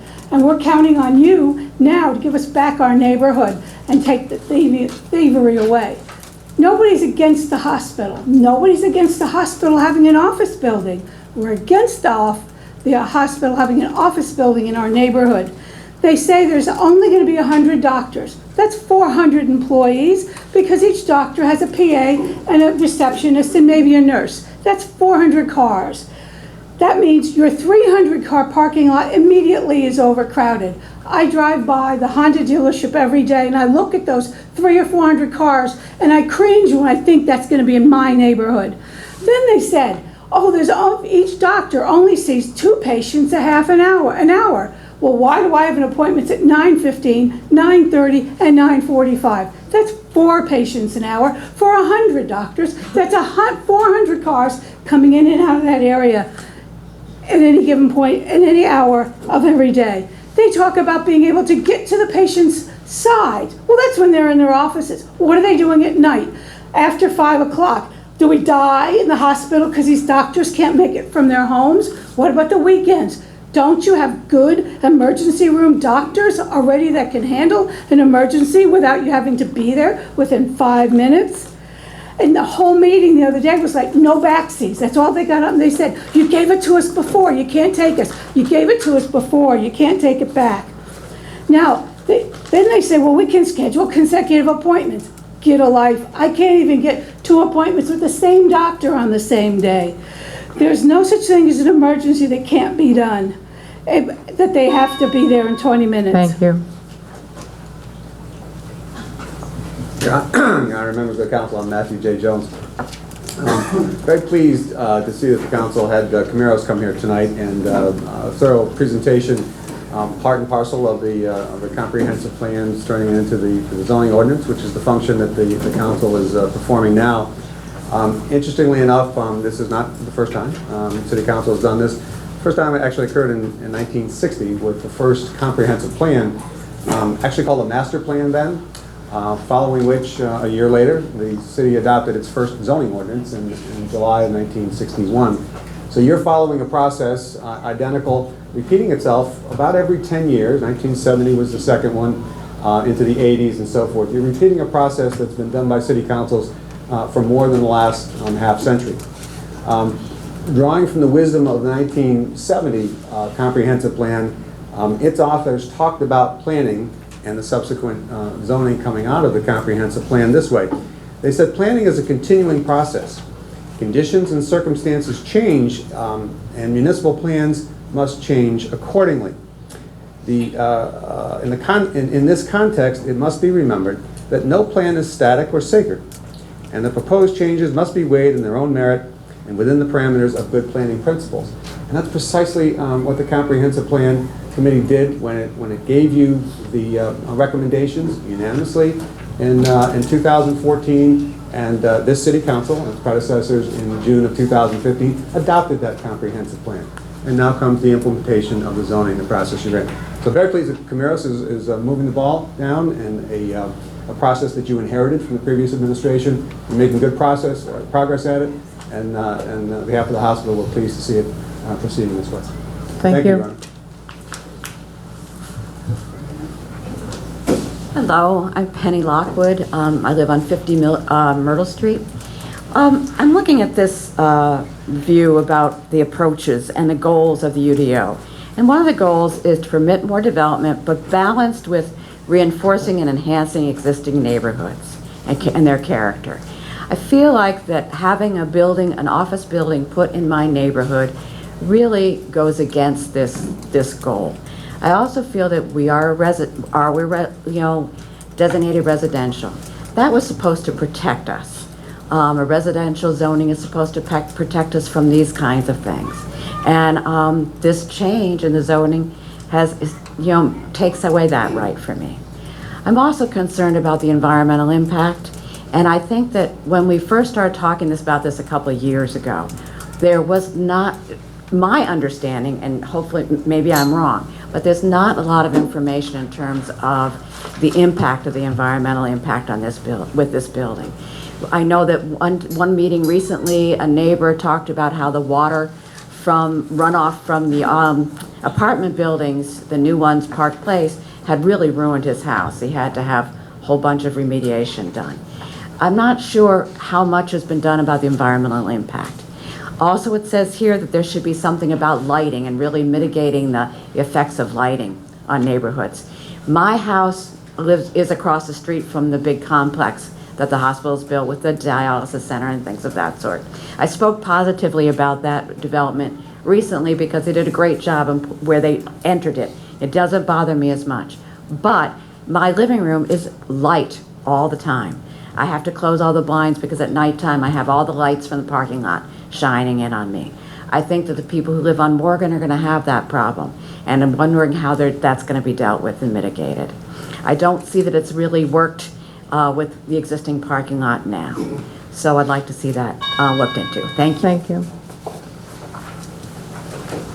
Good evening, Dean Higgins from 15 Saratoga Circle, and I'm up speaking on Parcel 1, which again is the piece of land that the hospital will propose at some point to build their land on, or their building on. And I guess my one point tonight anyways is that this Parcel 1 probably constitutes the most significant change in the zoning ordinance that you're going to be considering.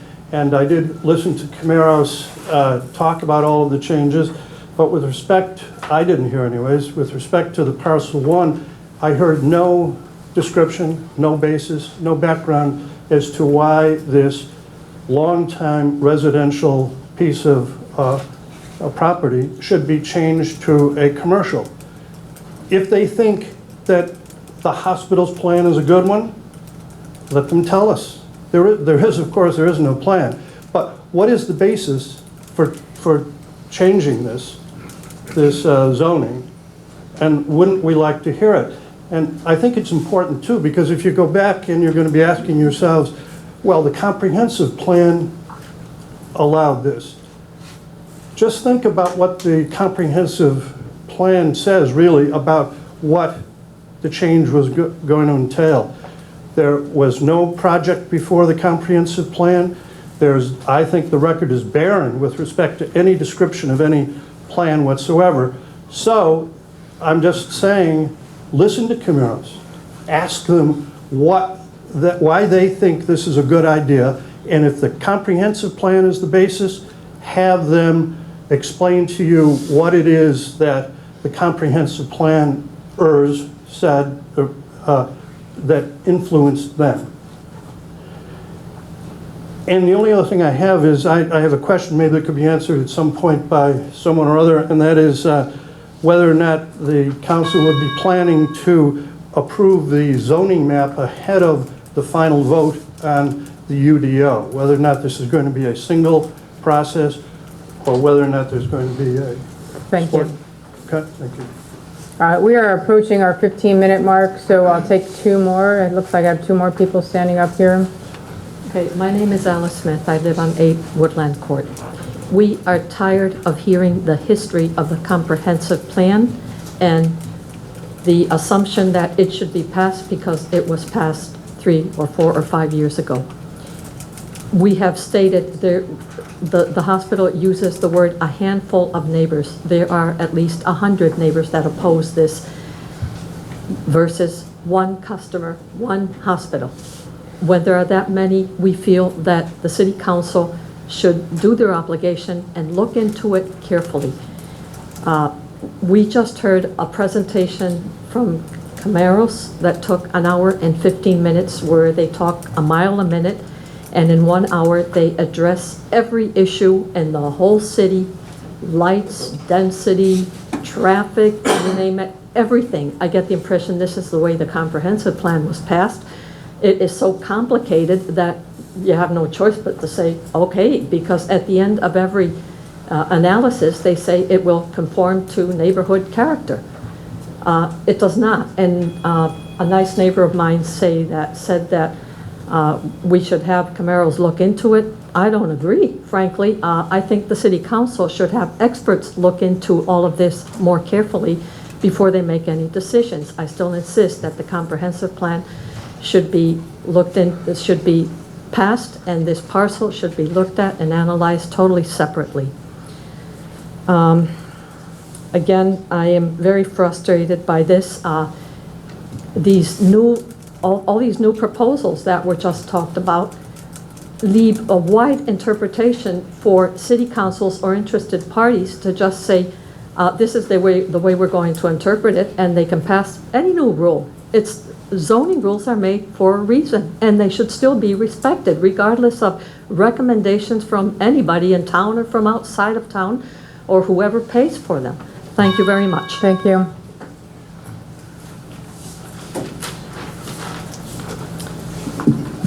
Hello.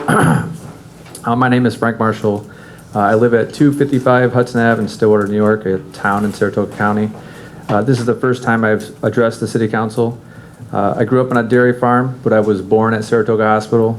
My wife was born at Saratoga Hospital. My brother and sister were born at Saratoga Hospital. And my grandparents, my mom's parents, passed away at Saratoga Hospital. When I reflect on my life, it's easy to say that Saratoga Hospital is a special place. Having worked at Saratoga Hospital for the past 3 years, I've had an opportunity to see exactly why it's so special. It's the people. They care.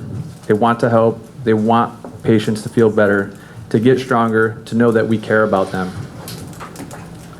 I know because I see our employees perform kind acts and caring acts every day. They buy strangers coffee in the cafeteria, give children lollipops, help lost patients and families find their way, and happily congratulate parents, sadly break bad news, and console families when even our best efforts aren't enough. I'm honored to work at Saratoga Hospital with the employees of Saratoga Hospital and to have the opportunity to serve the patients of Saratoga Hospital. I believe any new project Saratoga Hospital puts forward only enhances our ability to serve, to assist, and to heal the folks that choose to make Saratoga their home. I know because as Saratoga Hospital's property and project manager, I've seen firsthand how our projects change lives. I work closely with a team that assesses how we use every square inch of our main campus and every one of our off-site buildings. I have been at the City Council planning board meetings, and I have listened to folks tell you that they know better how and where to build our proposed medical center. They have their opinions, but we have the facts. To meet the healthcare objectives of the medical office center, to be fiscally responsible with our resources, to identify the best to meet the growing needs of our community, you can trust Saratoga Hospital. I hope the City Council will vote in favor of the proposed zoning changes recommended by the professional consultants they hired. Thank you. Okay. Okay, Darlene, you'll be the last. Darlene McGraw, I live on Jefferson Street in Saratoga Springs. Yeah, I live right around the corner here. You might ask me, what does that have to do with Saratoga Hospital? First of all, twice within the past month and a half, I was within 20 minutes of maybe dying. And I did not want to go to Saratoga Hospital. If I had to die, I would have died. But I went to another healthcare facility because I can't stand Saratoga Hospital. And I honestly, I won't say the whole thing. Money talks, you know what walks. And this is not fair to these neighborhoods. You go down the street, drive your car, you see a deer running down a busy street. That's because we're taking their neighborhoods too. I enjoy walking down residential streets. I love it when I can see cars go slow, unlike over here, where the cars go friggin' speeding like it's a darn raceway. This is not a raceway, and these are where kids play. Thank you. Thank you. Thank you. Please hold the clapping, please. This is not an arena. Thank you. With that, we will close public comment and we'll move on to our consent agenda. If you need to leave, you can leave at this point. We'll take a minute break. Thank you.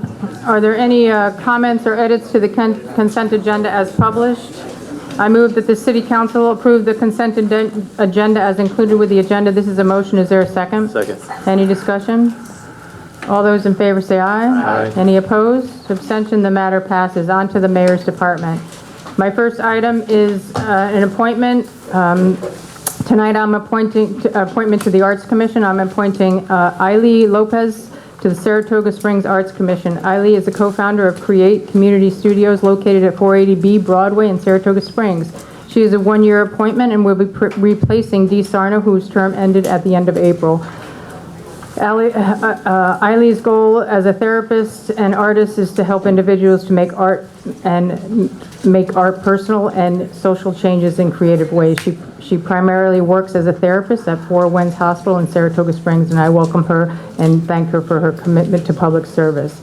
My second item is announcement Unified Development Ordinance, May 22nd public presentations. On Wednesday, which is tomorrow, May 22nd, there will be two public presentations to discuss the technical review for the Unified Development Ordinance.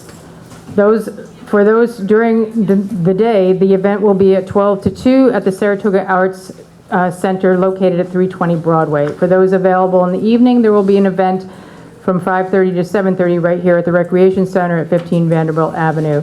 I also want to make a point that the PowerPoint for tonight's presentation will be placed onto the website on the UDO page along with the full report. My third item is HUD Program Review 2017-18 for the Community Development Grant CDBG program.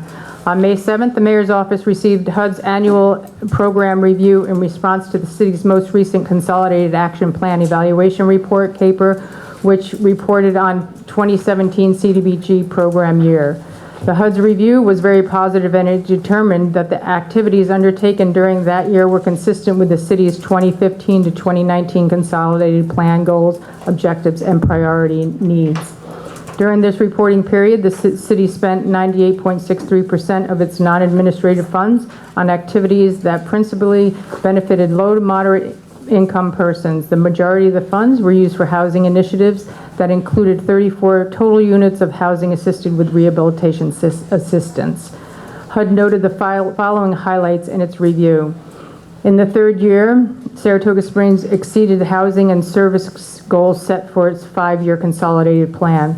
The city funded a $105,000 loan to KCG Development to support soft goods associated with the development of a 106-unit mixed-use affordable housing project known as Link at Sobro, of which 64 of the units will be dedicated to households at or below 60% AMI.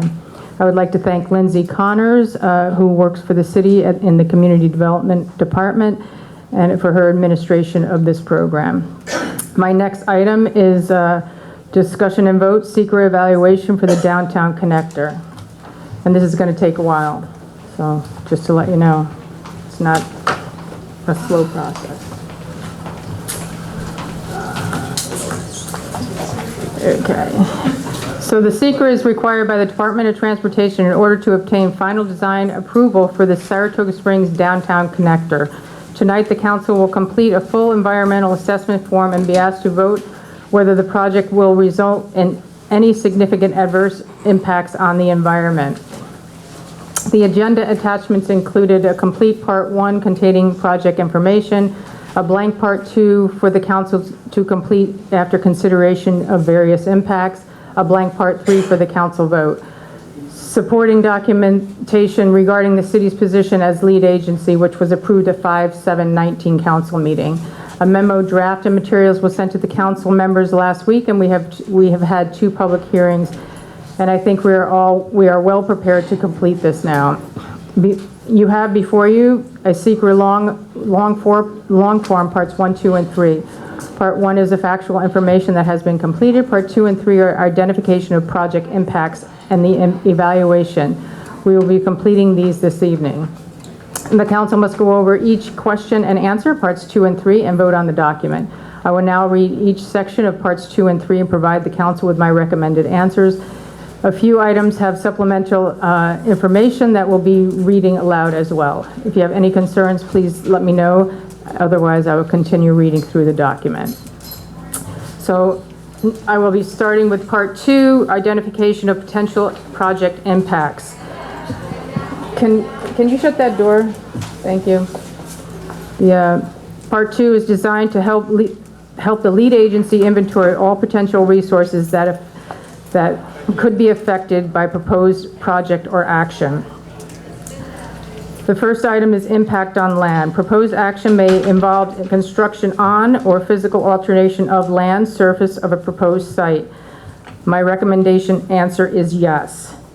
A, of that impact on land, the proposed action may involve construction on land where depth water table is less than 3 feet. No or small impact may occur. B, the proposed action may involve construction on slopes of 15% or greater. My recommended answer is no or small impact may occur. C, the proposed action may involve construction on land where bedrock is exposed or generally within 5 feet of existing ground surface. My recommended answer is no or small impact may occur. D, the proposed action may involve evacuation or removal of 1,000 tons of natural material. My recommended answer is no or small impact may occur. E, the proposed action may involve construction that continues for more than 1 year or in multiple phases. My recommended answer is no or small impact may occur. F, the proposed action may result in increased erosion, whether from physical disturbance or vegetation removal. My recommended answer is no or smaller impact will occur.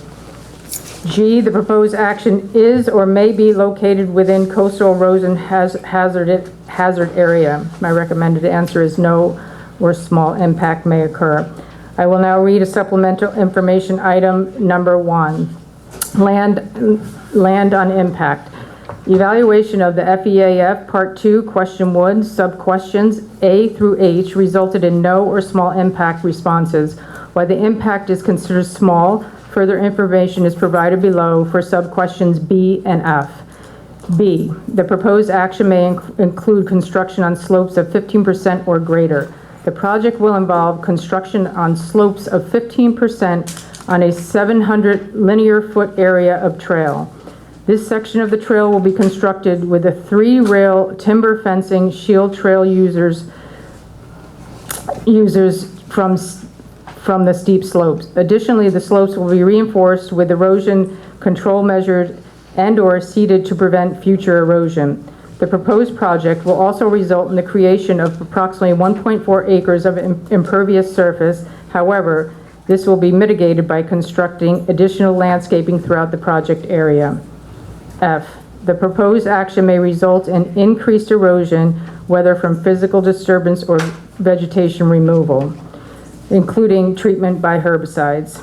The proposed project will require physical disturbance of soil and/or vegetation removal. However, the best management practices for erosion control and soil stabilization will be applied during the construction and have been incorporated into the project design to minimize the impact of soil disturbance.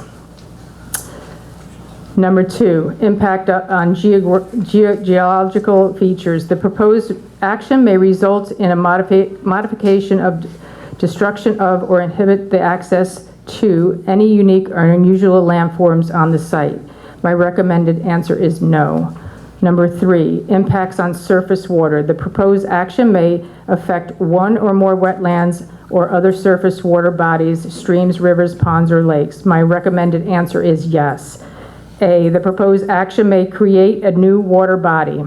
My recommended answer is no or small impact may occur. B, the proposed action may result in an increase or decrease of over 10% or more than a 10-acre increase or decrease in the surface of area body of water. My recommended answer is no, or small impact may occur.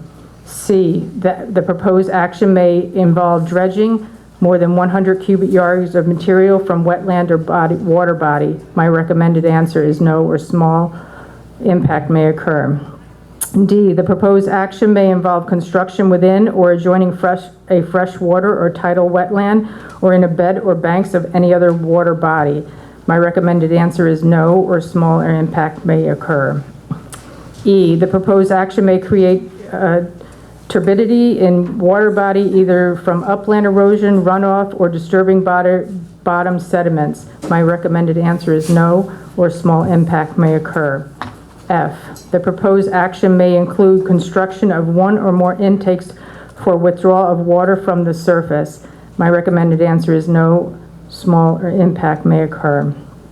G, the proposed action may include construction of one or more outfalls for discharge of wastewater to water surface.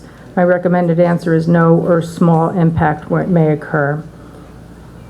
H, the proposed action may cause soil erosion or otherwise create the source of stormwater discharge that may lead to siltation or other degradation of receiving water bodies. My recommended answer is no, or small impact may occur. I, the proposed action may affect the water quality of water bodies within the downstream of the site of a proposed action. My recommended answer is no, or small impact may occur. J, the proposed action may involve application of pesticides or herbicides in or around any water body. My recommended answer is no, or small impact may occur. K, the proposed action may require the construction of new or expanding existing wastewater treatment facilities.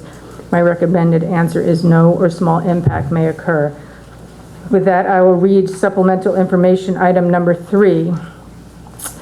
Impact on water surface, the evaluation of FEAR, Part 2, Question 3, sub-questions through A through I resulted in a no or small impact responses, while the impact is considered small. Further information is provided for the sub-question D.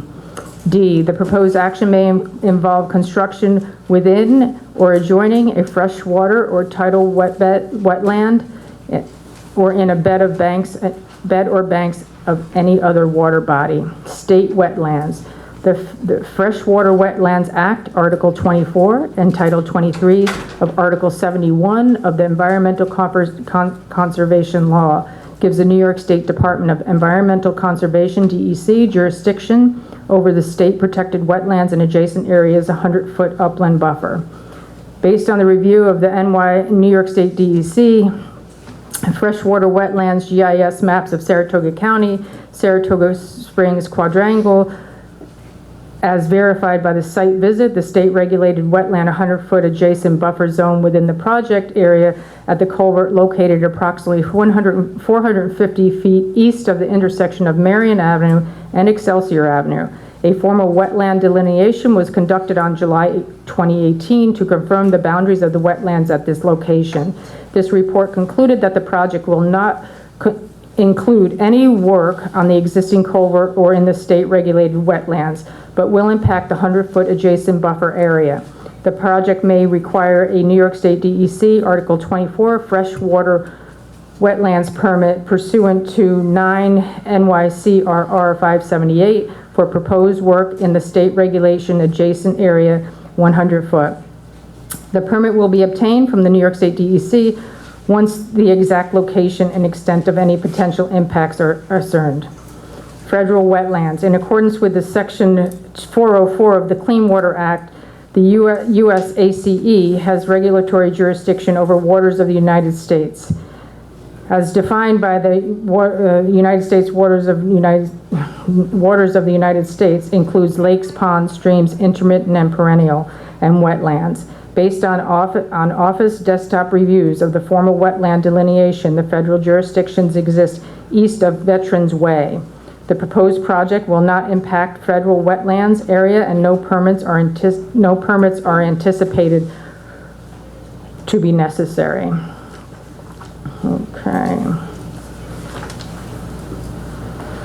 Okay, so now I go to number 4, impact on groundwater.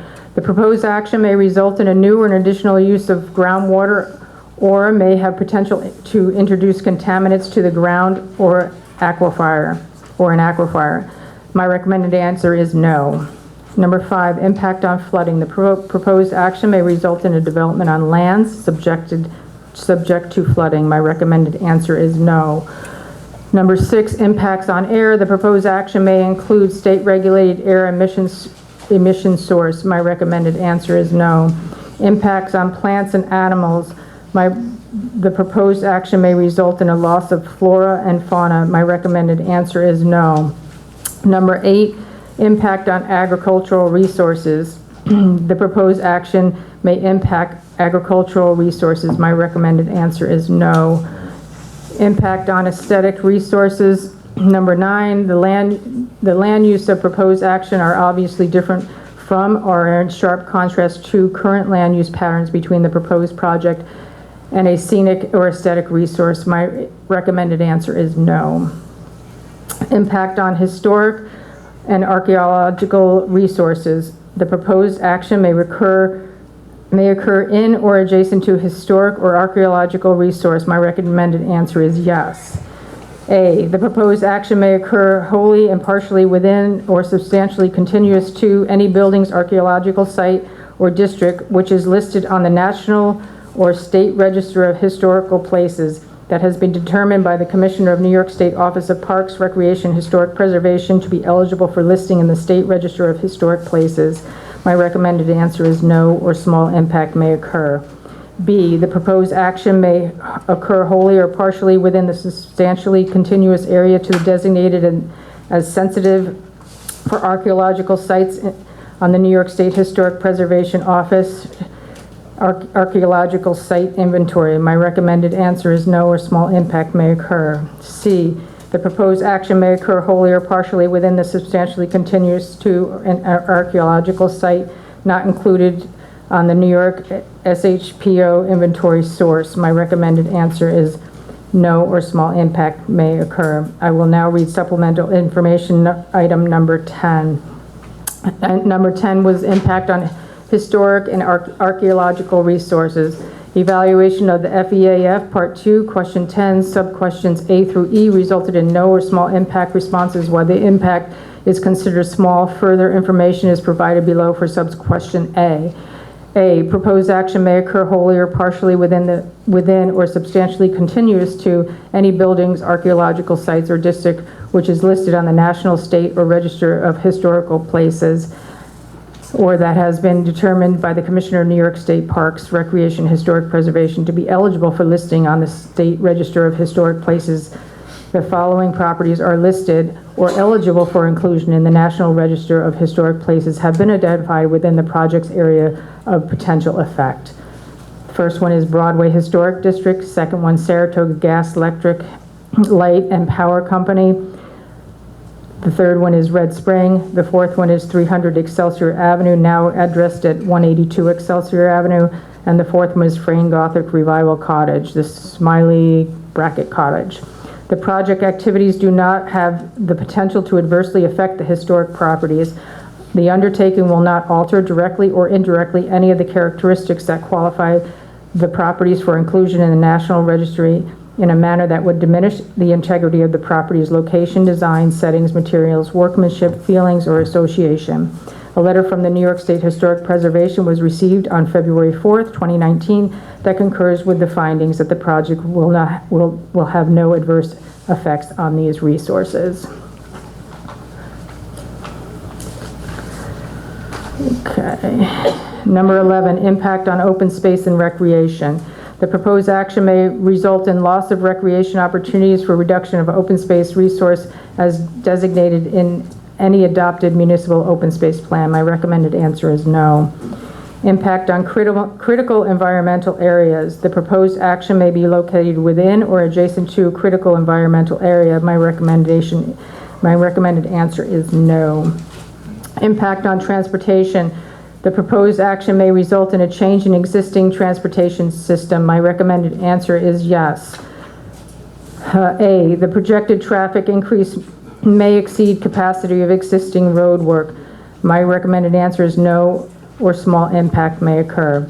The proposed action may result in construction of paved parking area for 500 or more vehicles. My recommended answer is no, or small impact may occur. C, the proposed action will degrade existing transit access. No, or my recommended answer is no, or small impact may occur.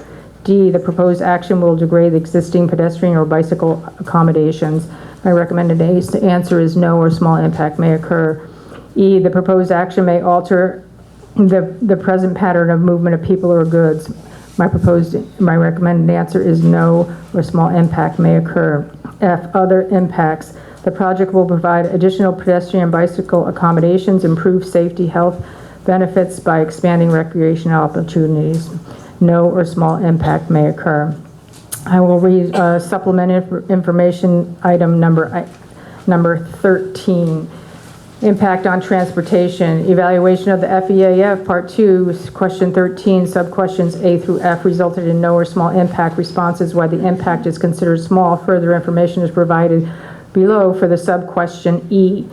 E, the proposed action may alter the present pattern of movement of people or goods. The proposed project will modify the present pattern of movement of people by filling in the gaps of existing sidewalk system and adding a 10-foot wide shared path that will offer safe off-road alternative mode of transportation for people who choose to walk or bike along the corridor. Additionally, this is an extension of the Saratoga Greenbelt, would bring the number of benefits to the city residents and tourists, including number 1, advancing the completion of the overall Greenbelt Trail network that is shown on the attached map. This trail is a network in a form of figure 8 around the city and will complete, when it's completed, to be 24 miles of trails. Second one is connect neighborhoods with commercial centers, parks, and jobs. The third is provide recreation and health benefits by serving as an alternative mode of transportation. 4, provide non-motorized connection between downtown connector and the Spring Run Trail. 5, this provides safe off-road ADA compliant trail along the High Rock Avenue, Excelsior Avenue for bicycles and pedestrians of all ages. Okay, returning back to impact on energy, number 14. The proposed action may cause an increase in use of any form of energy. My recommended answer is no. Impact on noise, odor, and light. My proposed action may result in an increase in noise, odors, and outdoor lighting. My recommended answer is yes. A, the proposed action may produce sound.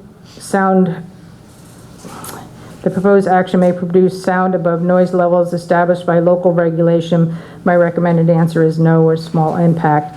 B, the proposed action may result in blasting within 1,500 feet of any resident, hospital, school, licensed daycare center, or nursing home. My recommended answer is no, or small impact. C, the proposed action may result in routine odors for more than 1 hour a day. My recommended answer is no, or small impact. D, the proposed action may result in small lighting onto the adjoining properties. My recommended answer is no, or small impact may occur. E, the proposed action may result in lighting creating sky glow brighter than existing area conditions. My recommended answer is no, or small impact may occur. Other impacts, the Cobra style lighting along High Rock Avenue bordering High Rock Park will be replaced with city preferred LED historic lighting. I will read supplemental item number 15 into the record. Impact on noise, odor, and light. Evaluation of the FEAF Part 2, question 15, sub-questions A through F resulted in no or small impact responses. While the impact is considered small, further information is provided below for sub-question D and E. D, the proposed action may result in light shining onto the adjoining properties, and E, the proposed action may result in lighting creating sky glow brighter than the existing area. The proposed project will include replacing the overhead Cobra style lighting along High Rock Avenue bordering High Rock Park with 12 historical LED city standard detailed decorative street lights. The new lighting fixtures include sky dark compliant acorns that will not cause glare on neighboring properties. The sky glow brighter or sky glow brighter than existing area conditions. The city standards details is attached to the document. Number 16, impact on human health. The proposed action may have an impact on human health from exposure to new or existing sources of contaminants. My recommended answer is no. Number 17, consistency with community plans. The proposed action is not consistent with the adopted land use plans. My recommended answer is no. Consistency with the community character. The proposed project is inconsistent with the existing community character. My recommended answer is no. I will read the supplemental conclusion to part 2 on the next page. In summary, the lead agency has determined that the project proposed will not result in significant adverse impact on the environment. Number 1, while the proposed project may involve construction on slopes 15% or greater and will disturb soil and vegetation, best management practices for erosion control and soil stabilization will be applied during the construction and have been incorporated into the project design to minimize the impact of soil disturbance. Number 2, while the project is constructed within the New York State DEC protected wetland adjacent to the 100-foot upland buffer, it will not have direct impact on any state or federal wetlands, surface water bodies, or streams. Number 3, while the proposed project is located wholly and partially within or substantially continues to the properties that are listed on or eligible for inclusion in the National Register of Historic Places, a letter from New York State Historic Preservation was received on February 4th, 2019 that concurs with the findings that the project will have no adverse effect on these resources. Number 4, while the proposed action may alter the present pattern of movement of goods or people, the changes will provide safety and health benefits to the residents and visitors alike, in addition to advancing the vision of the Saratoga Greenbelt Trail, which was unanimously adopted by the Saratoga Springs City Council on May 6, 2014. Number 5, the project will include the installation of additional street lighting along High Rock Avenue. The new lighting will be energy efficient, aesthetically pleasing, and will not cause glare on neighboring properties or sky glow brighter than existing area conditions. Okay, part 3. Evaluation of the magnitude and importance of the project impacts and determination of significance. By completing the certification on the next page, the lead agency can complete the determination of significance. Upon review of the information recorded on this EAF, as noted, plus the additional information supported, and considering that both the magnitude and the importance of each identified potential impact, it is a conclusion of the City of Saratoga Springs City Council as lead agent that A, this project will result in no significant adverse impacts on the environment, and therefore the environmental impact statement will not be prepared. Accordingly, this is a negative declaration is issued. I will go to my motion. At this time, I put the language read in part 3 of the secret in a form of a motion for the council and request the council approval of statement A. The project will result in no significant adverse impacts on the environment, and therefore the environmental impact statement need not be prepared. Accordingly, this negative declaration is issued. This is a motion. Is there a second? Second. Any discussion? All those in favor say aye. Aye. Any opposed?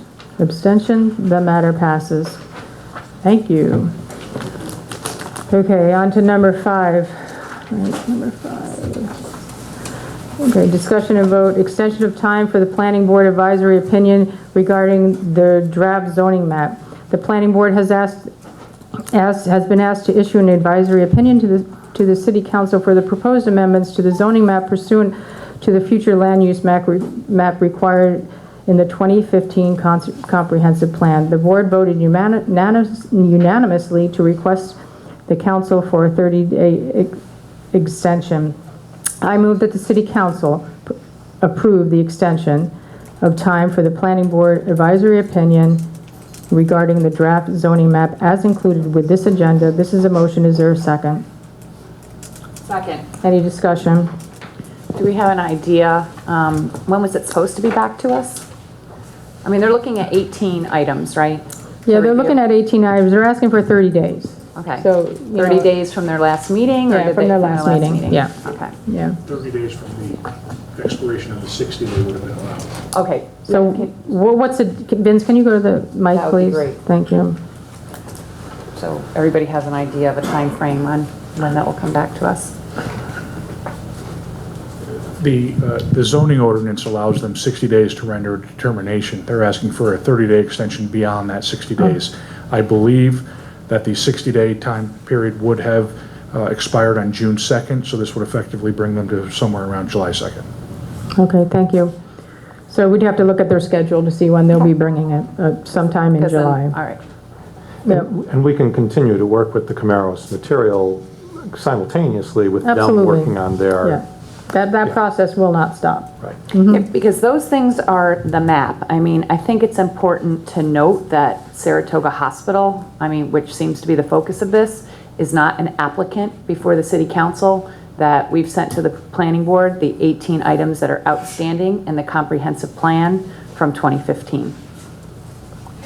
That is correct, Commissioner. All those in favor say aye. Aye. Aye. Any opposed? Abstentions? The matter passes. On to my next item.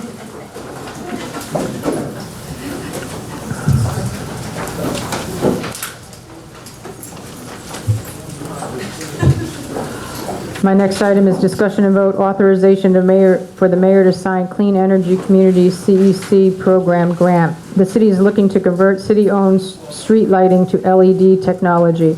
If it is determined that this is cost-effective, the city will also convert National Grid-owned street lighting. The city has received an award from NYSERDA under the NYSERDA Clean Energy Community CEC program in the amount of $50,000 to purchase fixtures, retrofit decorative lighting, and to pay for the cost of researching options and completing the task. There is no match required. The city has already converted about 10% of the city-owned LED lights through routine replacement and a new development projects, which is not included in this project. I move that the city council authorize the mayor to sign the Clean Energy Communities Program grant as included with this agenda. This is a motion. Is there a second? Second. Any discussion? I see Tina's at the mic. You want to say a few words, Tina? No, I was just here in case anyone had any questions. Actually, I do. What specifically have you decided? I know we've talked about a few things to put the $50,000 toward. So in front of the commissioner, National Grid has given a proposal to convert the existing National Grid-owned Cobra lighting to LEDs.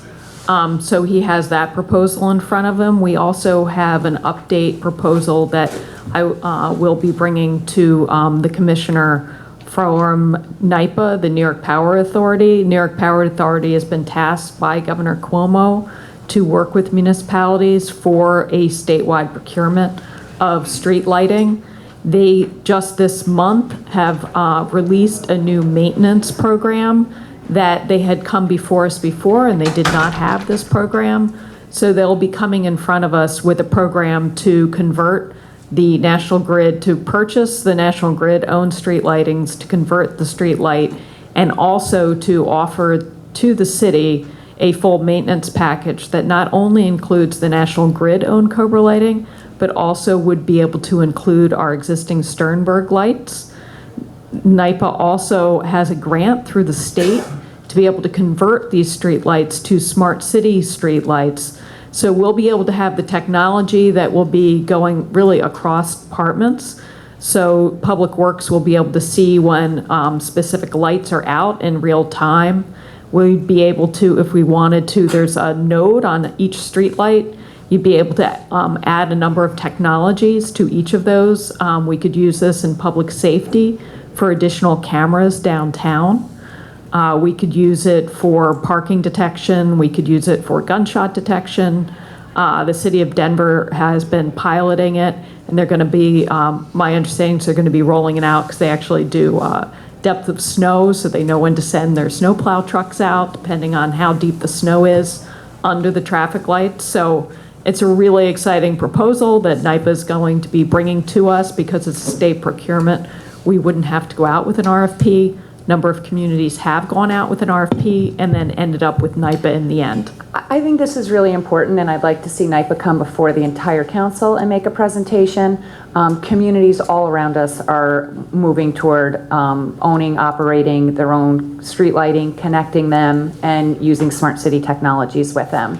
So I know that there's a grant that's out there too, through NIPA. Yeah, through NIPA, there is the Smart Cities Technology Grant that was added recently. Yes, and there's a fair amount of money there, and I think this might be one of those projects that we should evaluate and fast track, because this is certainly where the future is at for communities surrounding us, and we want to be a part of that. And we want to be a part of getting the funds in order to implement some of those smart city technologies. Yeah, because it can be very expensive to own, operate, maintain. I like this maintenance agreement very much, and I know we've been waiting to hear about the maintenance agreement so that we might be able to move forward on something like this. Before they came to us with the maintenance agreement, adding 2,000 additional assets to the Department of Public Works was, extremely large ask.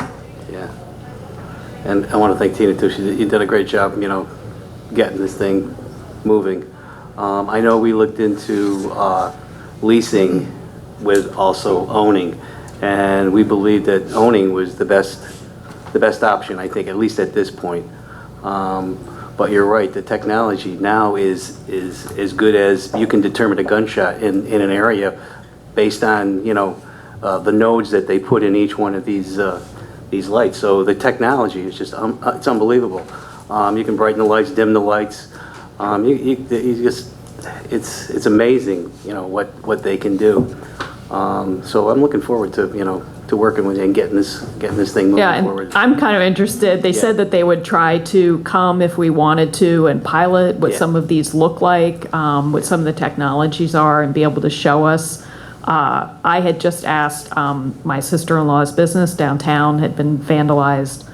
She was across from one of the parking garages. It's the old Woodlawn garage that doesn't have cameras, and I was just curious, well, how much does it cost to put a camera? And the fact that you could have cameras in the streetlights as part of this package, and that we would get that capability all in one is pretty amazing. I mean, you're looking at Wi-Fi. You're looking at a lot of the Wi-Fi, different which options. is also part of the Smart City Roadmap for being able to roll out. So that makes a lot of sense.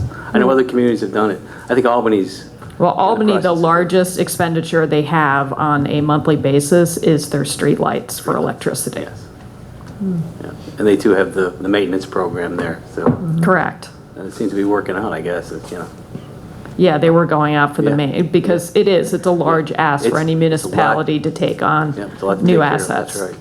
That's right. And it Great. makes sense. Thank you, Tina. Yep. All those in favor say aye. Aye. Any opposed? Abstention? The matter passes.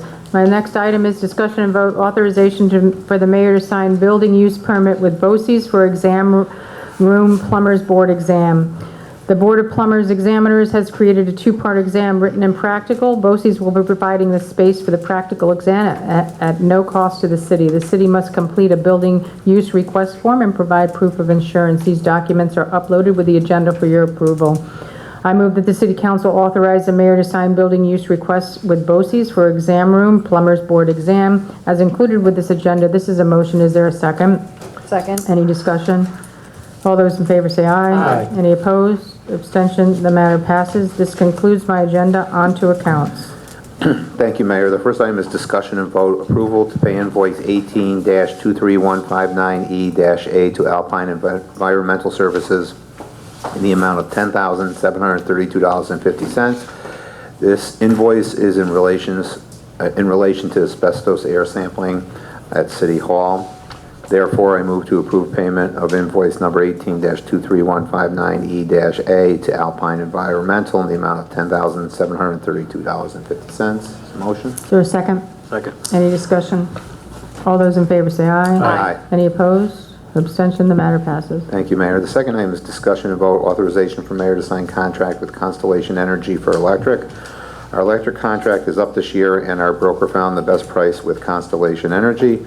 This contract is for 2 years at 0.0537 327 kilowatt per kilowatt hours and will run from September 12th, 2019 to September 25th, 2021.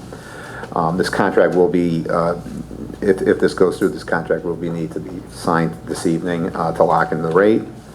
Therefore, I move to authorize the mayor to sign a 2-year contract with Constellation Electric at .05327 per kilowatt hour. That's a motion. Is there a second? Second. Any discussion? All those in favor say aye. Aye. Any opposed? Abstention? The matter passes. Thank you. The third item is similar. It's discussion of vote authorization for mayor to sign contract with Direct Energy for gas supply. The contract for the gas delivery also provides the best pricing based on the 2-year time period. The price will be at $3.636, whatever DTH is, effective January 1st, 2020 through 12/31/2021.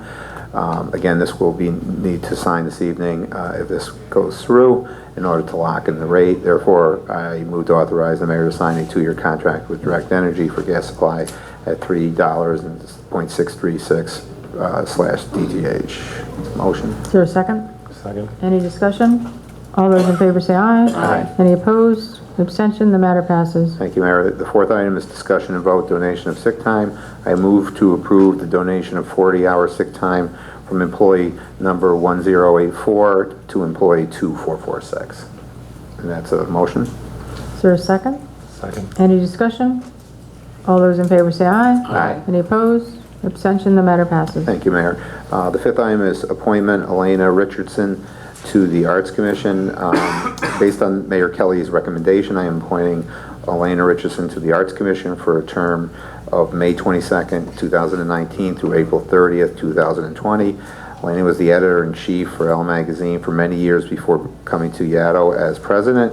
She also has the prestigious honor of being selected to participate in the second class of the Chief Executive Program by National Arts Strategies. Elena will be a great asset to the arts community, and I'd like to thank the mayor for the referral. Number 6, as we have mentioned a few times in the past, is just the announcement of Grievance Day, which will be next Tuesday, May 28th this year. There will be 3 sessions in which the grievances can be heard from 9 a.m. till noon, from 1 p.m. to 4 p.m., and from 7 p.m. to 9 p.m. here in the City Council room at the Rec Center. If there are any questions, please feel free to contact the assessment office here at the Rec Center. Number 7 is award of bid Caterross Avenue and Nelson Avenue water main replacement to Bellamy Construction, Inc. Upon the recommendation of the Department of Public Works, I move to award the bid for the Caterross Avenue and Nelson Avenue water main replacement to Bellamy Construction Company, Inc. in the amount not to exceed $1,308,770. That's a motion. Is there a second? Second. Any discussion? All those in favor say aye. Aye. Any opposed? Abstention? The matter passes. And my last item, number 8, is the track exemption for minors. What we're doing here, as we started this last year, is to encourage minors to become entrepreneurs. We're continuing the program again this year of having minors sell water at the track. Minors and their parents / guardian will need to come in to the City Hall Recreation Center to sign up and get their IDs issued. Information on minors selling water at the track has been updated and can be found on the city's homepage under the section Latest Information. They also come to the city clerk's page or by stopping here and speaking directly with the assistant city clerk. And the phone number at City Hall again is 518-587-3550, and the clerk's extension is 2546. And that concludes my agenda. Thank you, Commissioner. On to Finance. Thank you, Mayor. First item on my agenda is an announcement. The city retains its AA+ bond rating from Standard & Poor's, S&P Global Ratings. The Finance Department is currently in the debt issuance process related to the 2019 capital program. As part of this process, the city is evaluated by Standard & Poor's Global Ratings, and I'm very happy to report that the AA+ rating has been affirmed. Per the report, S&P's rating reflects the city's strong management, with specific mention to our financial policies and practices, strong budgetary performance, including our recent surpluses, very strong budgetary flexibility, particularly as it relates to fund balance, and very strong economy, with S&P highlighting our top employers, including Saratoga Hospital, Quad Graphics, Wesley Healthcare, and Skidmore College. Post-rating, my department is working through the final steps before the actual bond sale, which is expected to occur the first week in June. At that time, I'll update the City Council and the public about the associated net interest rate. Given the ratings affirmation and the positive budgetary news regarding the surplus, I'm hopeful that the rate will remain low, as it has in prior years, allowing the city to fund much-needed projects and equipment at a low cost to the benefit of city residents. So, very good news for us. Very good news. Thank you.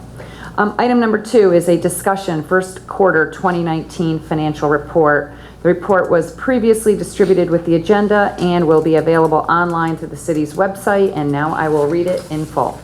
I respectfully submit to the City Council the first quarter financial report of 2019. Please note that this report is prepared on a cash basis with no adjustments have been made for receivables or payables, revenues, general fund. Property taxes in the general fund are recognized as revenues for the full amount levied at the time the tax roll is posted to the general ledger. The finance office has reviewed the payments made as of 3/31/19, and 55% has been collected, or $8,966,608. Last year at this time, 60% was collected. You will recall that property taxes can be paid in four installments, with the first installment due March 1st. However, the city offers a discount of 2.25% if the full year is paid on or before March 1st. This accounts for the greater than 25% collection rate after only the first due date has passed. The decreases in taxes paid is because the city made available to taxpayers the option to prepay 2018 city and county taxes in December of 2017, which many people took advantage of.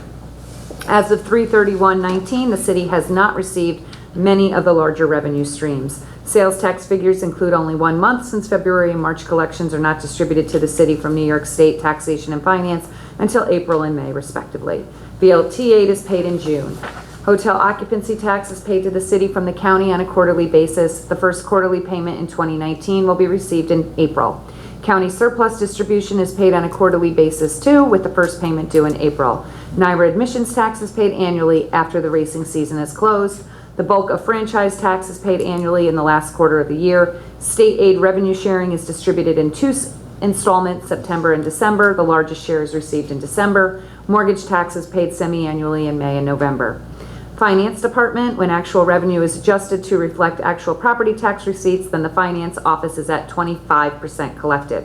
Taking into consideration the property tax revenue recognition issues, approximately 26% of revenues were actually received as of 3/31/2019. In 2018, the adjusted approximate revenue collected was 28%. Water and sewer revenues, the first quarter water and sewer bills for 2019 are mailed in April for a May 15th due date. Capital revenues, the city will issue the general obligation bond in June to finance the 2019 capital projects. Expenses in the general fund and the mayor's office, many contributions to outside organizations and events have been paid in full as of 3/31/19. Most other expenses are fairly consistent. All other departments, liability insurance has been paid in full for the year. Additional expenses would be for claims or additional coverage. Most departments' expenses are running at about 25%, which is on target for 3/31/19 and is consistent with the first quarter of 2018. Variances are due to seasonal expenses and grants. Capital expenses, they are usually larger in the months where weather is more conducive to construction. In addition, large vehicle purchases often take months to be built according to bid specifications. Community development. Since the community development block grants are awarded on a different schedule than the city's fiscal year, no budget is established. And that completes the quarterly report. Thank you. Item number 3 is a discussion and vote a resolution in support of the Paris Climate Agreement. The city is currently a member of Climate Mayors, a bipartisan network of U.S. elected officials working together to demonstrate leadership on climate change through meaningful actions in their communities. The resolution attached to the agenda is one such action and represents the city's commitment to the Paris Climate Agreement, in which nations around the world recognize the threat of global warming and committed to take action. It also recognizes the steps that have been taken by New York State, specifically through Governor Cuomo's Executive Order number 166. From the spa solar park to the in-process plans to ensure city buildings are more energy efficient, the City Council has already taken a variety of proactive steps that recognize and address our concerns about climate change. The resolution supports these actions and commits the city to continue its efforts in reducing emissions that contribute to global warming. The resolution references the creation of a climate action plan, and we are currently having internal discussions on how best to proceed. I've enjoyed working alongside the mayor's office on this effort, which was a priority after the creation and unveiling of the city's sustainability hub alongside the mayor's office. As the 2020 budget process approaches, it is my intent to increase our financial commitment to sustainability where possible, such as increasing the number of EV charging stations on city-owned property and modernizing the city's fleet of vehicles. I will also continue to advocate for public-facing programs that allow residents to contribute to the goals of the resolution, such as community choice aggregation and the Energize New York PACE Finance, which is also on the agenda this evening.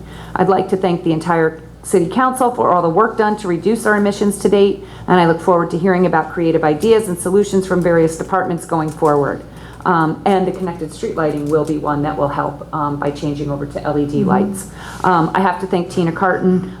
We've been working closely on a lot of these things. So with that, I would now like to read the resolution in full.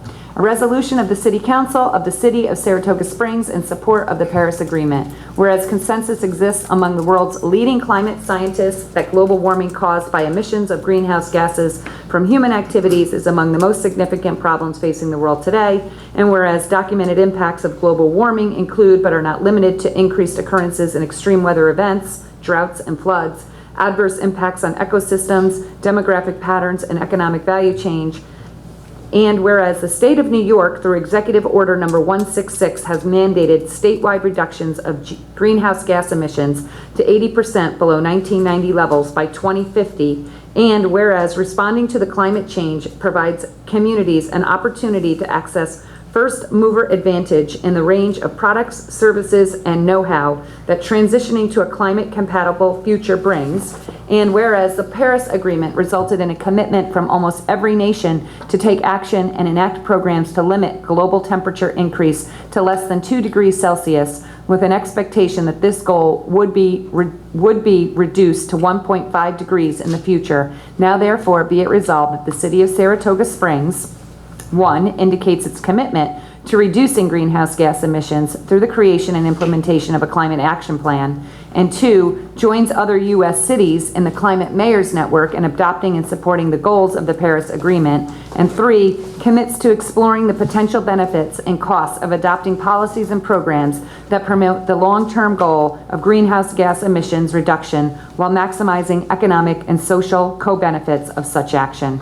I request your approval of the resolution as left loaded with the agenda. This is a motion. Is there a second? Second. Any discussion? All those in favor say aye. Aye. Any opposed?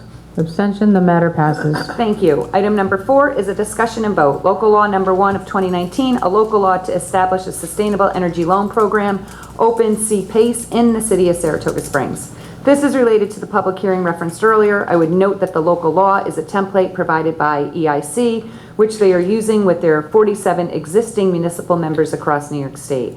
I request your approval of the local law number 1 of 2019 to establish a sustainable energy loan program, Open Sea PACE, in the City of Saratoga Springs. This is a motion. Is there a second? Second. Any discussion? All those in favor say aye. Aye. Any opposed? Abstention? The matter passes. Thank you. Item number 5, discussion and vote. Authorization for the mayor to sign municipal agreement with Energy Improvement Corporation, Energize New York Open Sea PACE Financing Program. Along with the previous local law that allows Energize New York PACE Finance to operate within the city, the attached municipal agreement, which outlines the responsibilities of both the Energy Improvement Corporation and the city, is also needed. As previously discussed, the major change from the agreement approved by the City Council in 2018 is that in this new agreement, the city no longer acts as the collector on Energize's behalf, which eliminates the one concern previously expressed about the program. I request your approval of for the mayor to sign the municipal agreement and membership letter with the Energy Improvement Corporation as distributed with the agenda. This is a motion. Is there a second? Second. Any discussion? All those in favor say aye. Aye. Any opposed? Abstention? The matter passes. Thank you. Item number 6 is a discussion and vote authorization for mayor to sign health insurance contracts with MVP Healthcare. The attached contracts refer to the city's PPO and POS plans and are supplemental to the rate renewal forms originally approved by the City Council. Per our broker, AmSure, they are required by the New York Department of Financial Services.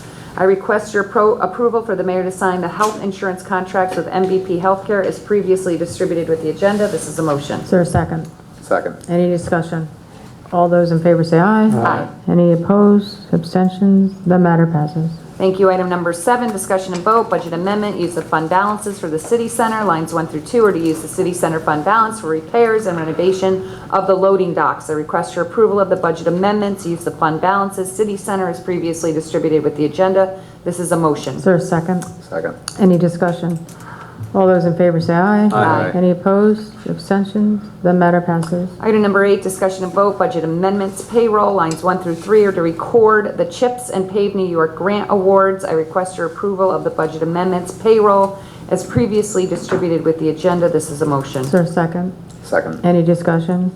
All those in favor say aye. Aye. Any opposed, abstentions? The matter passes. Thank you. Item number 9, discussion and vote, budget transfers, payroll. Lines 1 through 2 are from communications manager to the part-time finance assistant. Lines 3 through 4 are from communications manager to finance office supplies. Lines 5 through 18 are from DPW senior account clerk, labor and purchasing coordinator to cover labor costs through year end in the appropriate lines and funds. Lines 19 through 20 are to cover cost of tennis clinic. Lines 21 through 23 are to cover buses and drivers for Camp Saratoga. I request your approval of the budget transfers. Payroll is previously distributed with the agenda. This is a motion. Is there a second? Second. Any discussion? All those in favor say aye. Aye. Any opposed, abstention? The matter passes. Thank you. That completes my agenda. Thank you, Commissioner. On to Public Works. Thank you, Mayor. The first item on my agenda is the appointment to the Saratoga Springs Arts Commission. Lisa Kolasek will replace Crystal Colbert, who was appointed previously but subsequently was determined to be ineligible due to residency requirements. Lisa will complete Colbert's term for 5/22/19 to 4/30/2020. Lisa develops, researches, and writes each of the Dance Museum's exhibitions and is the author of the recently published book, National Museum of Dance and Hall of Fame, celebrating 30 years. She lectures and writes on art and design and is the author of The Invention of Chic, Therese Bonnet, and Paris Moderne, I guess. Did I pronounce that right? I don't think so, but that's How's my okay. French? Continue on. Close enough for government work. I got it. She earned a BA in modern languages from Union College and an MA in the history of design and curatorial studies from Parsons School of Design in Cooper Hewitt Smithsonian's Design Museum in New York City. Lisa has worked with the National Museum of Dance since 2015. I am pleased to appoint Lisa Schlenksker Colasekto to the Saratoga Springs Arts Commission. Thank you, Commissioner. That's enough for government work. That's right. I'll second that one.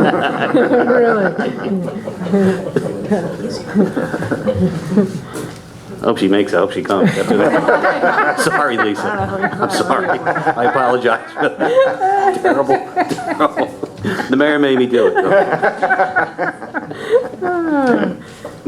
Second on my agenda is discussion and vote. Authorization for the mayor to sign change order number 1 and number 2 with Envirodyne Systems Incorporated for flocculation tank equipment purchases. Change order number 1 is a decrease in the contract price with Envirodyne of $922.54 for additional work performed by the city. The scope of work included assisting the Envirodyne technician with measurements needed to resolve an alignment conflict with the shaft of the flocculation mixer. Also, costs associated with resetup of scaffolding in basin 1 and 2 of the flocculation tanks. Change order number 2 in the amount of $3,600 is for the purchase of 2 wall-mounted sprocket tensioners for the flocculation system. This was a change from the original design, as the sprockets were determined to be a more reliable long-term solution to maintaining the required tension on the chain that turns the flocculation paddles. The installation of the supplemental chain tensioning equipment was done by the city. This was an important project for the city's water supply. The flocculation systems are running more efficiently, and we are already seeing cost savings based on the decrease in the amount of chemicals being used to treat the water. Therefore, I move for the mayor to sign change orders number 1 with Envirodyne for a credit of $922.54 for additional work performed by the city, and change order number 2 in the amount of $3,600 for the 2 wall-mounted sprocket tensioners, and I put that in the form of a motion. Is there a second? Second. Any discussion? All those in favor say aye. Aye. Any opposed? Abstentions? The matter passes. Third item on my agenda is discussion and vote authorization for the mayor to sign change order number 2 with Trinity Construction Incorporated for the flocculation tank equipment installation reimbursement to the city of $18,077.46. Change order number 2 with Trinity Construction is the final over and under change order to credit the remaining allowance back to the city in the amount of $18,077.46. The original contract incorporated a $20,000 allowance. Due to the existing concrete walls out of alignment, a 2-inch spacer was needed within the shaft of the flocculator paddles to align a drive motor sprocket with the shaft sprocket. This decreased the allowance by $1,922.54, leaving the remaining balance credited to the city of $18,077.46. Therefore, I authorize the mayor to sign change order number 2 with Trinity Construction for the remaining credit of $18,077.46 for the flocculation tank project, and I put that in form of motion. Is there a second? Second. Any discussion? All those in favor say aye. Aye. Any opposed? Abstentions? The matter passes. Fourth item on my agenda is discussion and vote. This is a water leak adjustment. Residents Robert and Carissa Ashton of 149 Grand Avenue in Saratoga Springs are requesting a water leak adjustment. The residents discovered a water leak in a water line between the main house and the garage.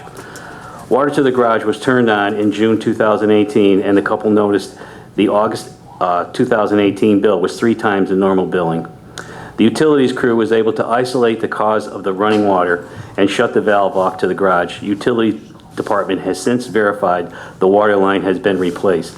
The February quarterly bill for the account 040760 is in the amount of $3,318.92. Therefore, I move to adjust the February 2019 bill account number 040760 to remove the sewer charge of $2,135.78 and reduce the water charge to $100, which is their normal bill. And I put that in a form of motion. Is there a second? Second. Any discussion? All those in favor say aye. Aye. Any opposed? Abstentions? The matter passes. Thank you. The fifth item on my agenda is discussion and vote. Authorization for the mayor to sign a contract with Core in Maine for pipes, fittings, hydrants, and valves. This agreement is between the Department of Public Works and Core in Maine for supply of pipes, fittings, fire hydrants, and valves in the total amount of $15,593.40. This agreement amount is broken down as the following: $10,395.60 for fiscal year 2019, and the remainder of $5,197.80 to be paid during fiscal year 2020. Therefore, I move to authorize the mayor to sign a contract with Ferguson Waterworks for pipes, fittings, hydrants, and valves in the amount of $15,593.40. Commissioner, you might have an issue. Can you come to the microphone, please? It's with Core Maine. You said Ferguson. Well, because you got Ferguson written here. Yeah. It's Core Maine, I know. It's Core Maine. Okay, you're fired. The correction. That's okay, Rachel.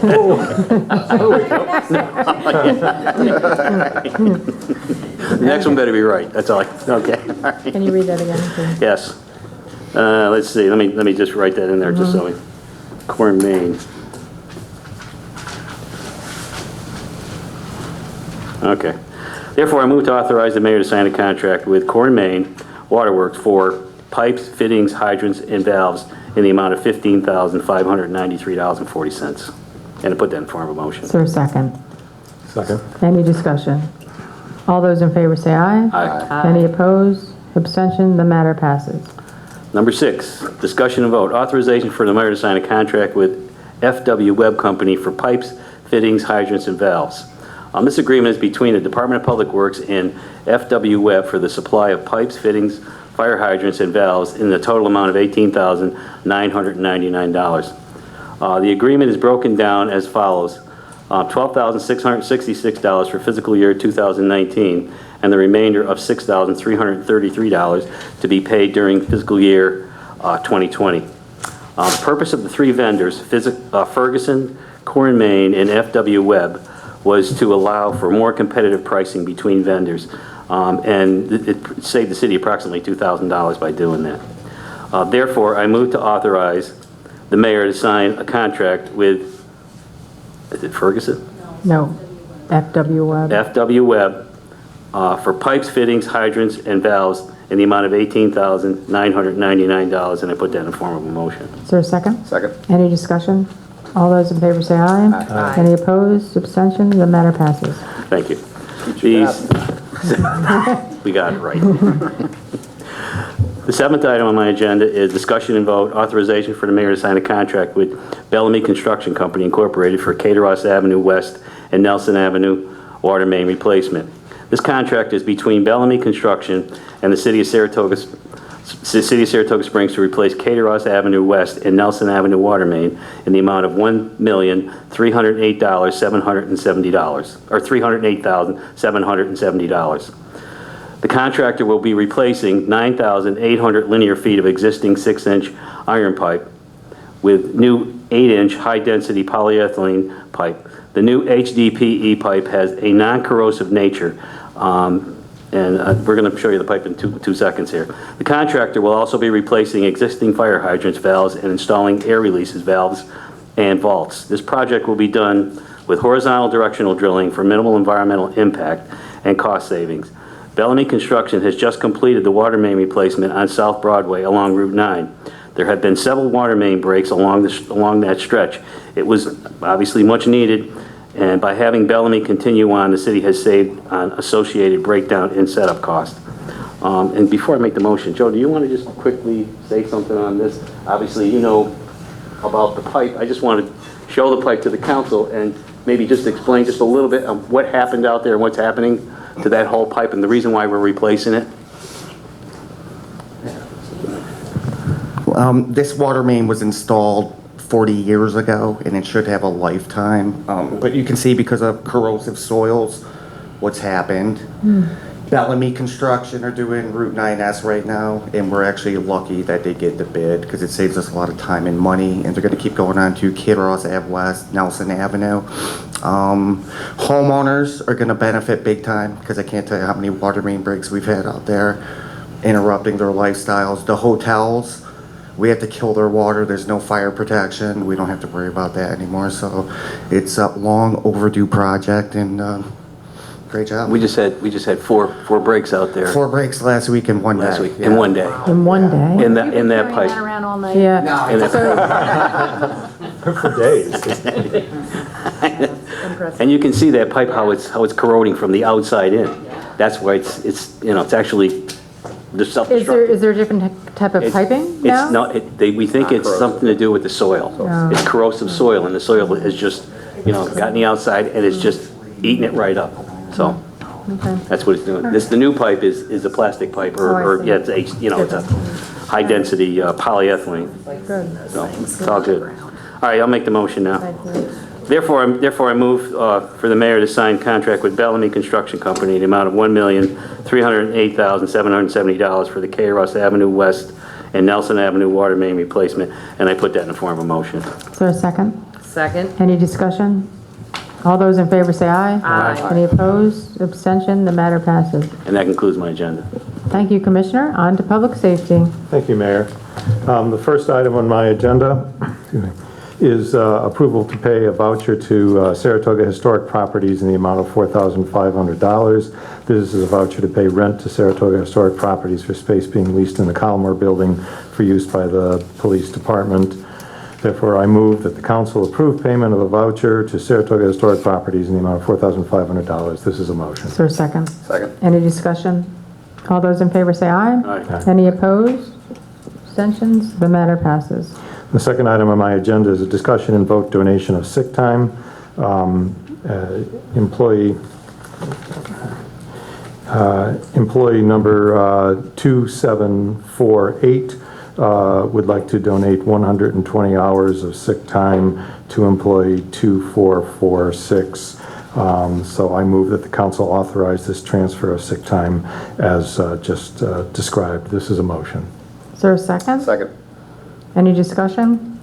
All those in favor say aye. Aye. Any opposed? Abstentions? The matter passes. The third item on my agenda is an announcement. I'll be reappointing Aaron Maciel to the Complete Streets Advisory Board for another one-year term. Aaron has over 10 years of experience as a landscape architect on public infrastructure, parkland, and residential projects. She has extensive experience at obtaining national, state, and local funding grants for community-driven projects and presenting vision documents to potential funding partners. She has a BLA in landscape architecture from SUNY College of Environmental Science and Forestry and a master's in science and urban affairs from the City University of New York. So she'll be appointed for another one-year term. The next item on my agenda is a discussion and vote, authorization for the mayor to sign a work scope agreement in the amount of $4,344 for emergency repair work and to request a purchase order without quotes. This is an authorization to obtain an emergency purchase order without quotes from Bonaccio Construction. This purchase order is for emergency repairs to the prisoner transport corridor area of the police department. Essentially, some rails failed in that corridor, and this will be replacing those rails and the attachments into the wall. This is for the amount of $4,344. Therefore, I move that the mayor be authorized to sign a work scope agreement with Bonaccio Construction, Inc. without quotes in the amount of $4,344 for emergency repair work. This is a motion. Is there a second? Second. Any discussion?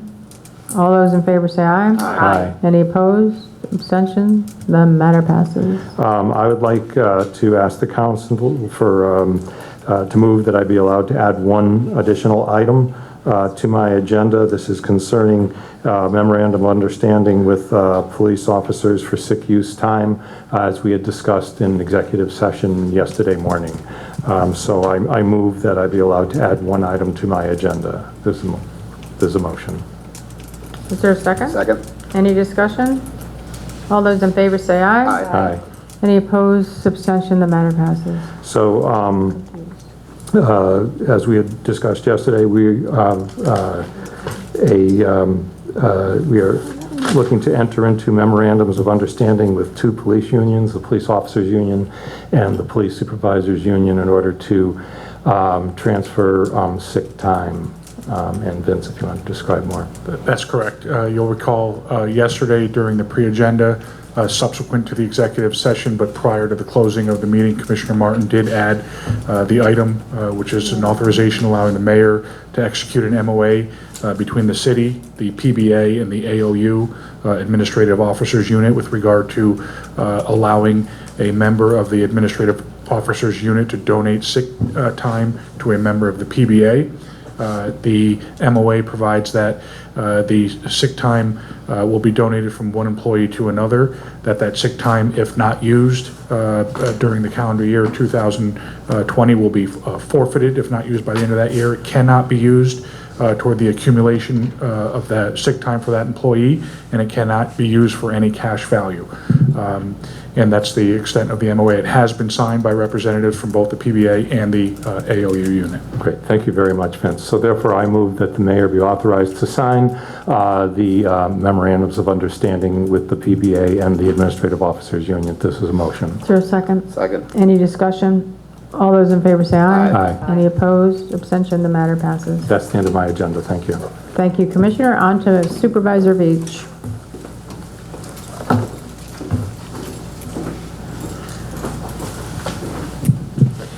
Thank you, Mayor. Before I start my agenda, I just want to say thank you for coming to the Veterans Honors Ceremony today, honoring Tracy Mills from Saratoga Springs. I believe my colleague has something on her agenda on that, so I don't want to go too much into detail, but it was a great ceremony, and again, thank you for being there today, representing the city at the county. First on my agenda is just a quick update on the Zim Smith Trail.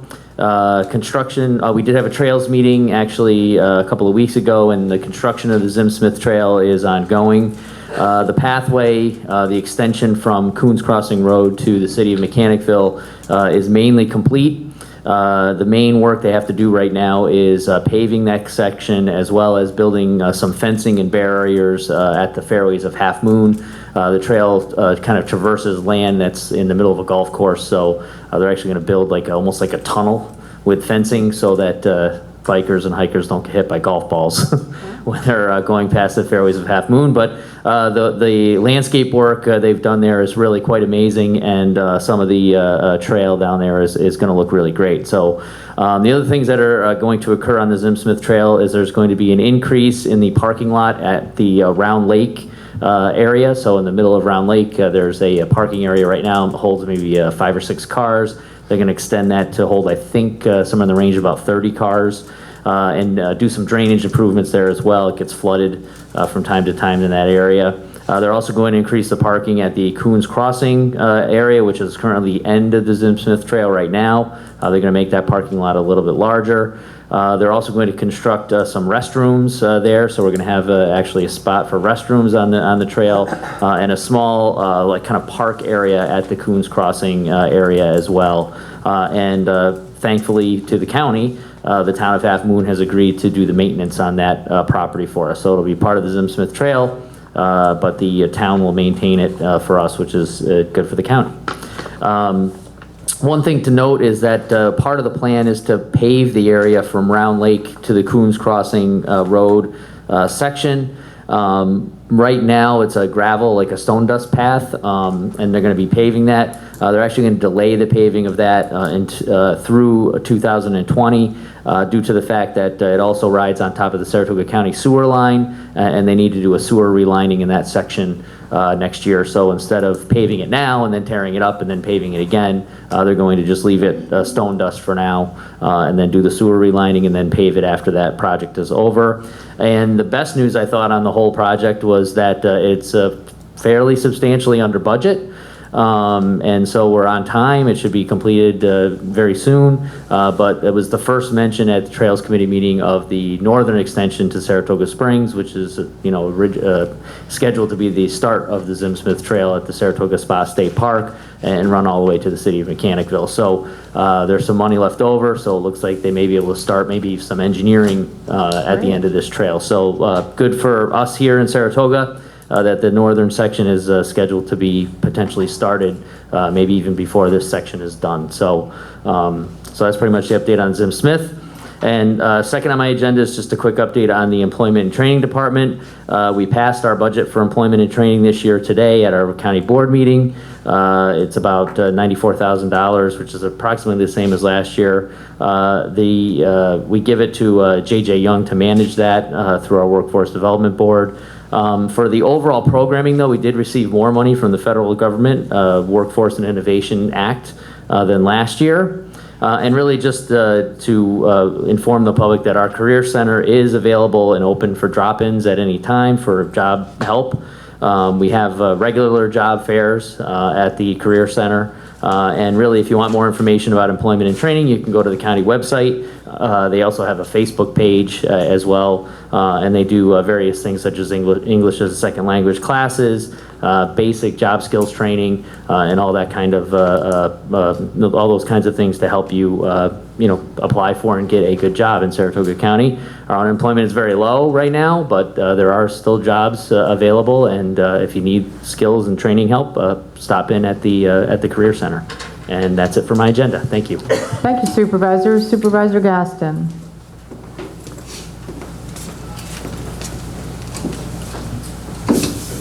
The first item on my agenda is just a report from the May board meeting that was today. As Supervisor Veach covered the improvements to the Zim Smith Trail, I'm particularly excited about there being a restroom along there in Half Moon. If you've ever gone biking with children, that will be a significant improvement for families and accessibility. Additionally, one of the things that will be changing at the county is the Saratoga County Animal Shelter will no longer be accepting roadkill for the purposes of being destroyed unless there is a suspicion of rabies. This appears to be a much larger issue with deer in the rest of the county, but just as an FYI for the council, if there's roadkill, they will still accept it if there's a suspicion of rabies. But any larger animals, they won't take and cremate. Additionally, the board passed a resolution in opposition to the Farm Worker Fair Labor Practices Act, which allows, it's a proposed legislation that allows for farm workers to be brought into some of the labor protections that currently exist in New York State, including the right to organize, to have rest, and access to disability and workers' compensation law. Again, the board's resolution was in opposition to it based on significant comment from residents from Saratoga Springs and some outside in the county. I voted against that resolution and in support of the Fair Labor Practices Act. The second item on my agenda is just a reiteration. Today we honored Tracy E. Millis from Saratoga Springs. Thank you, Mayor Kelly, for attending. A lot of people attended. It's always a really great event, and representatives from Senator Jordan's office, Assemblywoman Warner, and Representative Tonko were also there, and we presented several proclamations. And as a special treat, his family was able to speak and give some of the background and history, which added a little bit more color than normally happens. And turns out our families have a lot in common of hiding things in sea bags that don't get checked when you bring them back into port. That'll be talked about offline. The last item on my agenda is the New York State Association of Counties budget analysis for Saratoga County. I've already forwarded it to Commissioner Madigan, but there were a couple of things that were particularly interesting to me in how the state budget might impact Saratoga County. For one, it looks like Saratoga County is going to get about a 10% drop in CHIPS and Pave New York funding, and the extreme winter recovery funding was eliminated entirely. So that could have a big impact on Saratoga County, the public works, and potentially here in the city. There is some work to restore at least some of that funding or work around that to help prevent damages as a result of the loss. Additionally, the election reforms that were passed, Saratoga County has an estimated payment of about $200,000 that should come with the money that was set aside. Unfortunately, that's significantly less than the estimated cost for Saratoga County for early voting and the other reforms, which is approximately $750,000. So we at the county have a little bit of talking to do about that. Additionally, the sales tax changes are estimated to be somewhere between $350,000 and $550,000 in the positive end, given the internet sales taxes and taking into effect that AIM funding will now come from the county's tax revenues instead of the state. However, it does look like Saratoga County is still going to end up at least slightly in the positive as a result of these sales tax figures. There's much more, but I'm sure Commissioner Madigan is in a much better situation to detail how it will potentially affect the city, and I forwarded that along with her, and I'm happy to send it to any other member of the council interested as well. That concludes my agenda. Thank you, Supervisor. Any other business from the council? I just want to thank everybody for all their work. That was an intense agenda, and we're all doing great things. Thank you. We are adjourned. Public Affairs programming on Look TV is underwritten by the generous support of Pinnell's Restaurant, classic Italian-American food since 1922, and Stored Tech, technology solutions for computers, networks, and phone. Stored Tech, your technology, our passion. 1922, Babe Ruth debuts with the Yankees. WGY signs on air.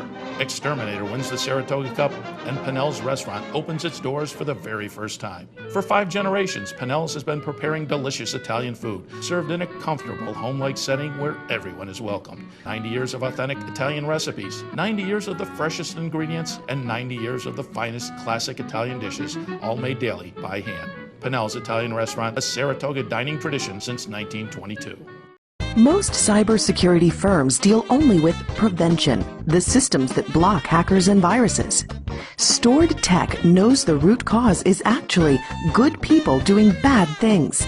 So we offer a security training program which includes certifying all participants to show they understand the basics. Technology solutions for computers, networks, and phones. Stored Tech, your technology, our passion.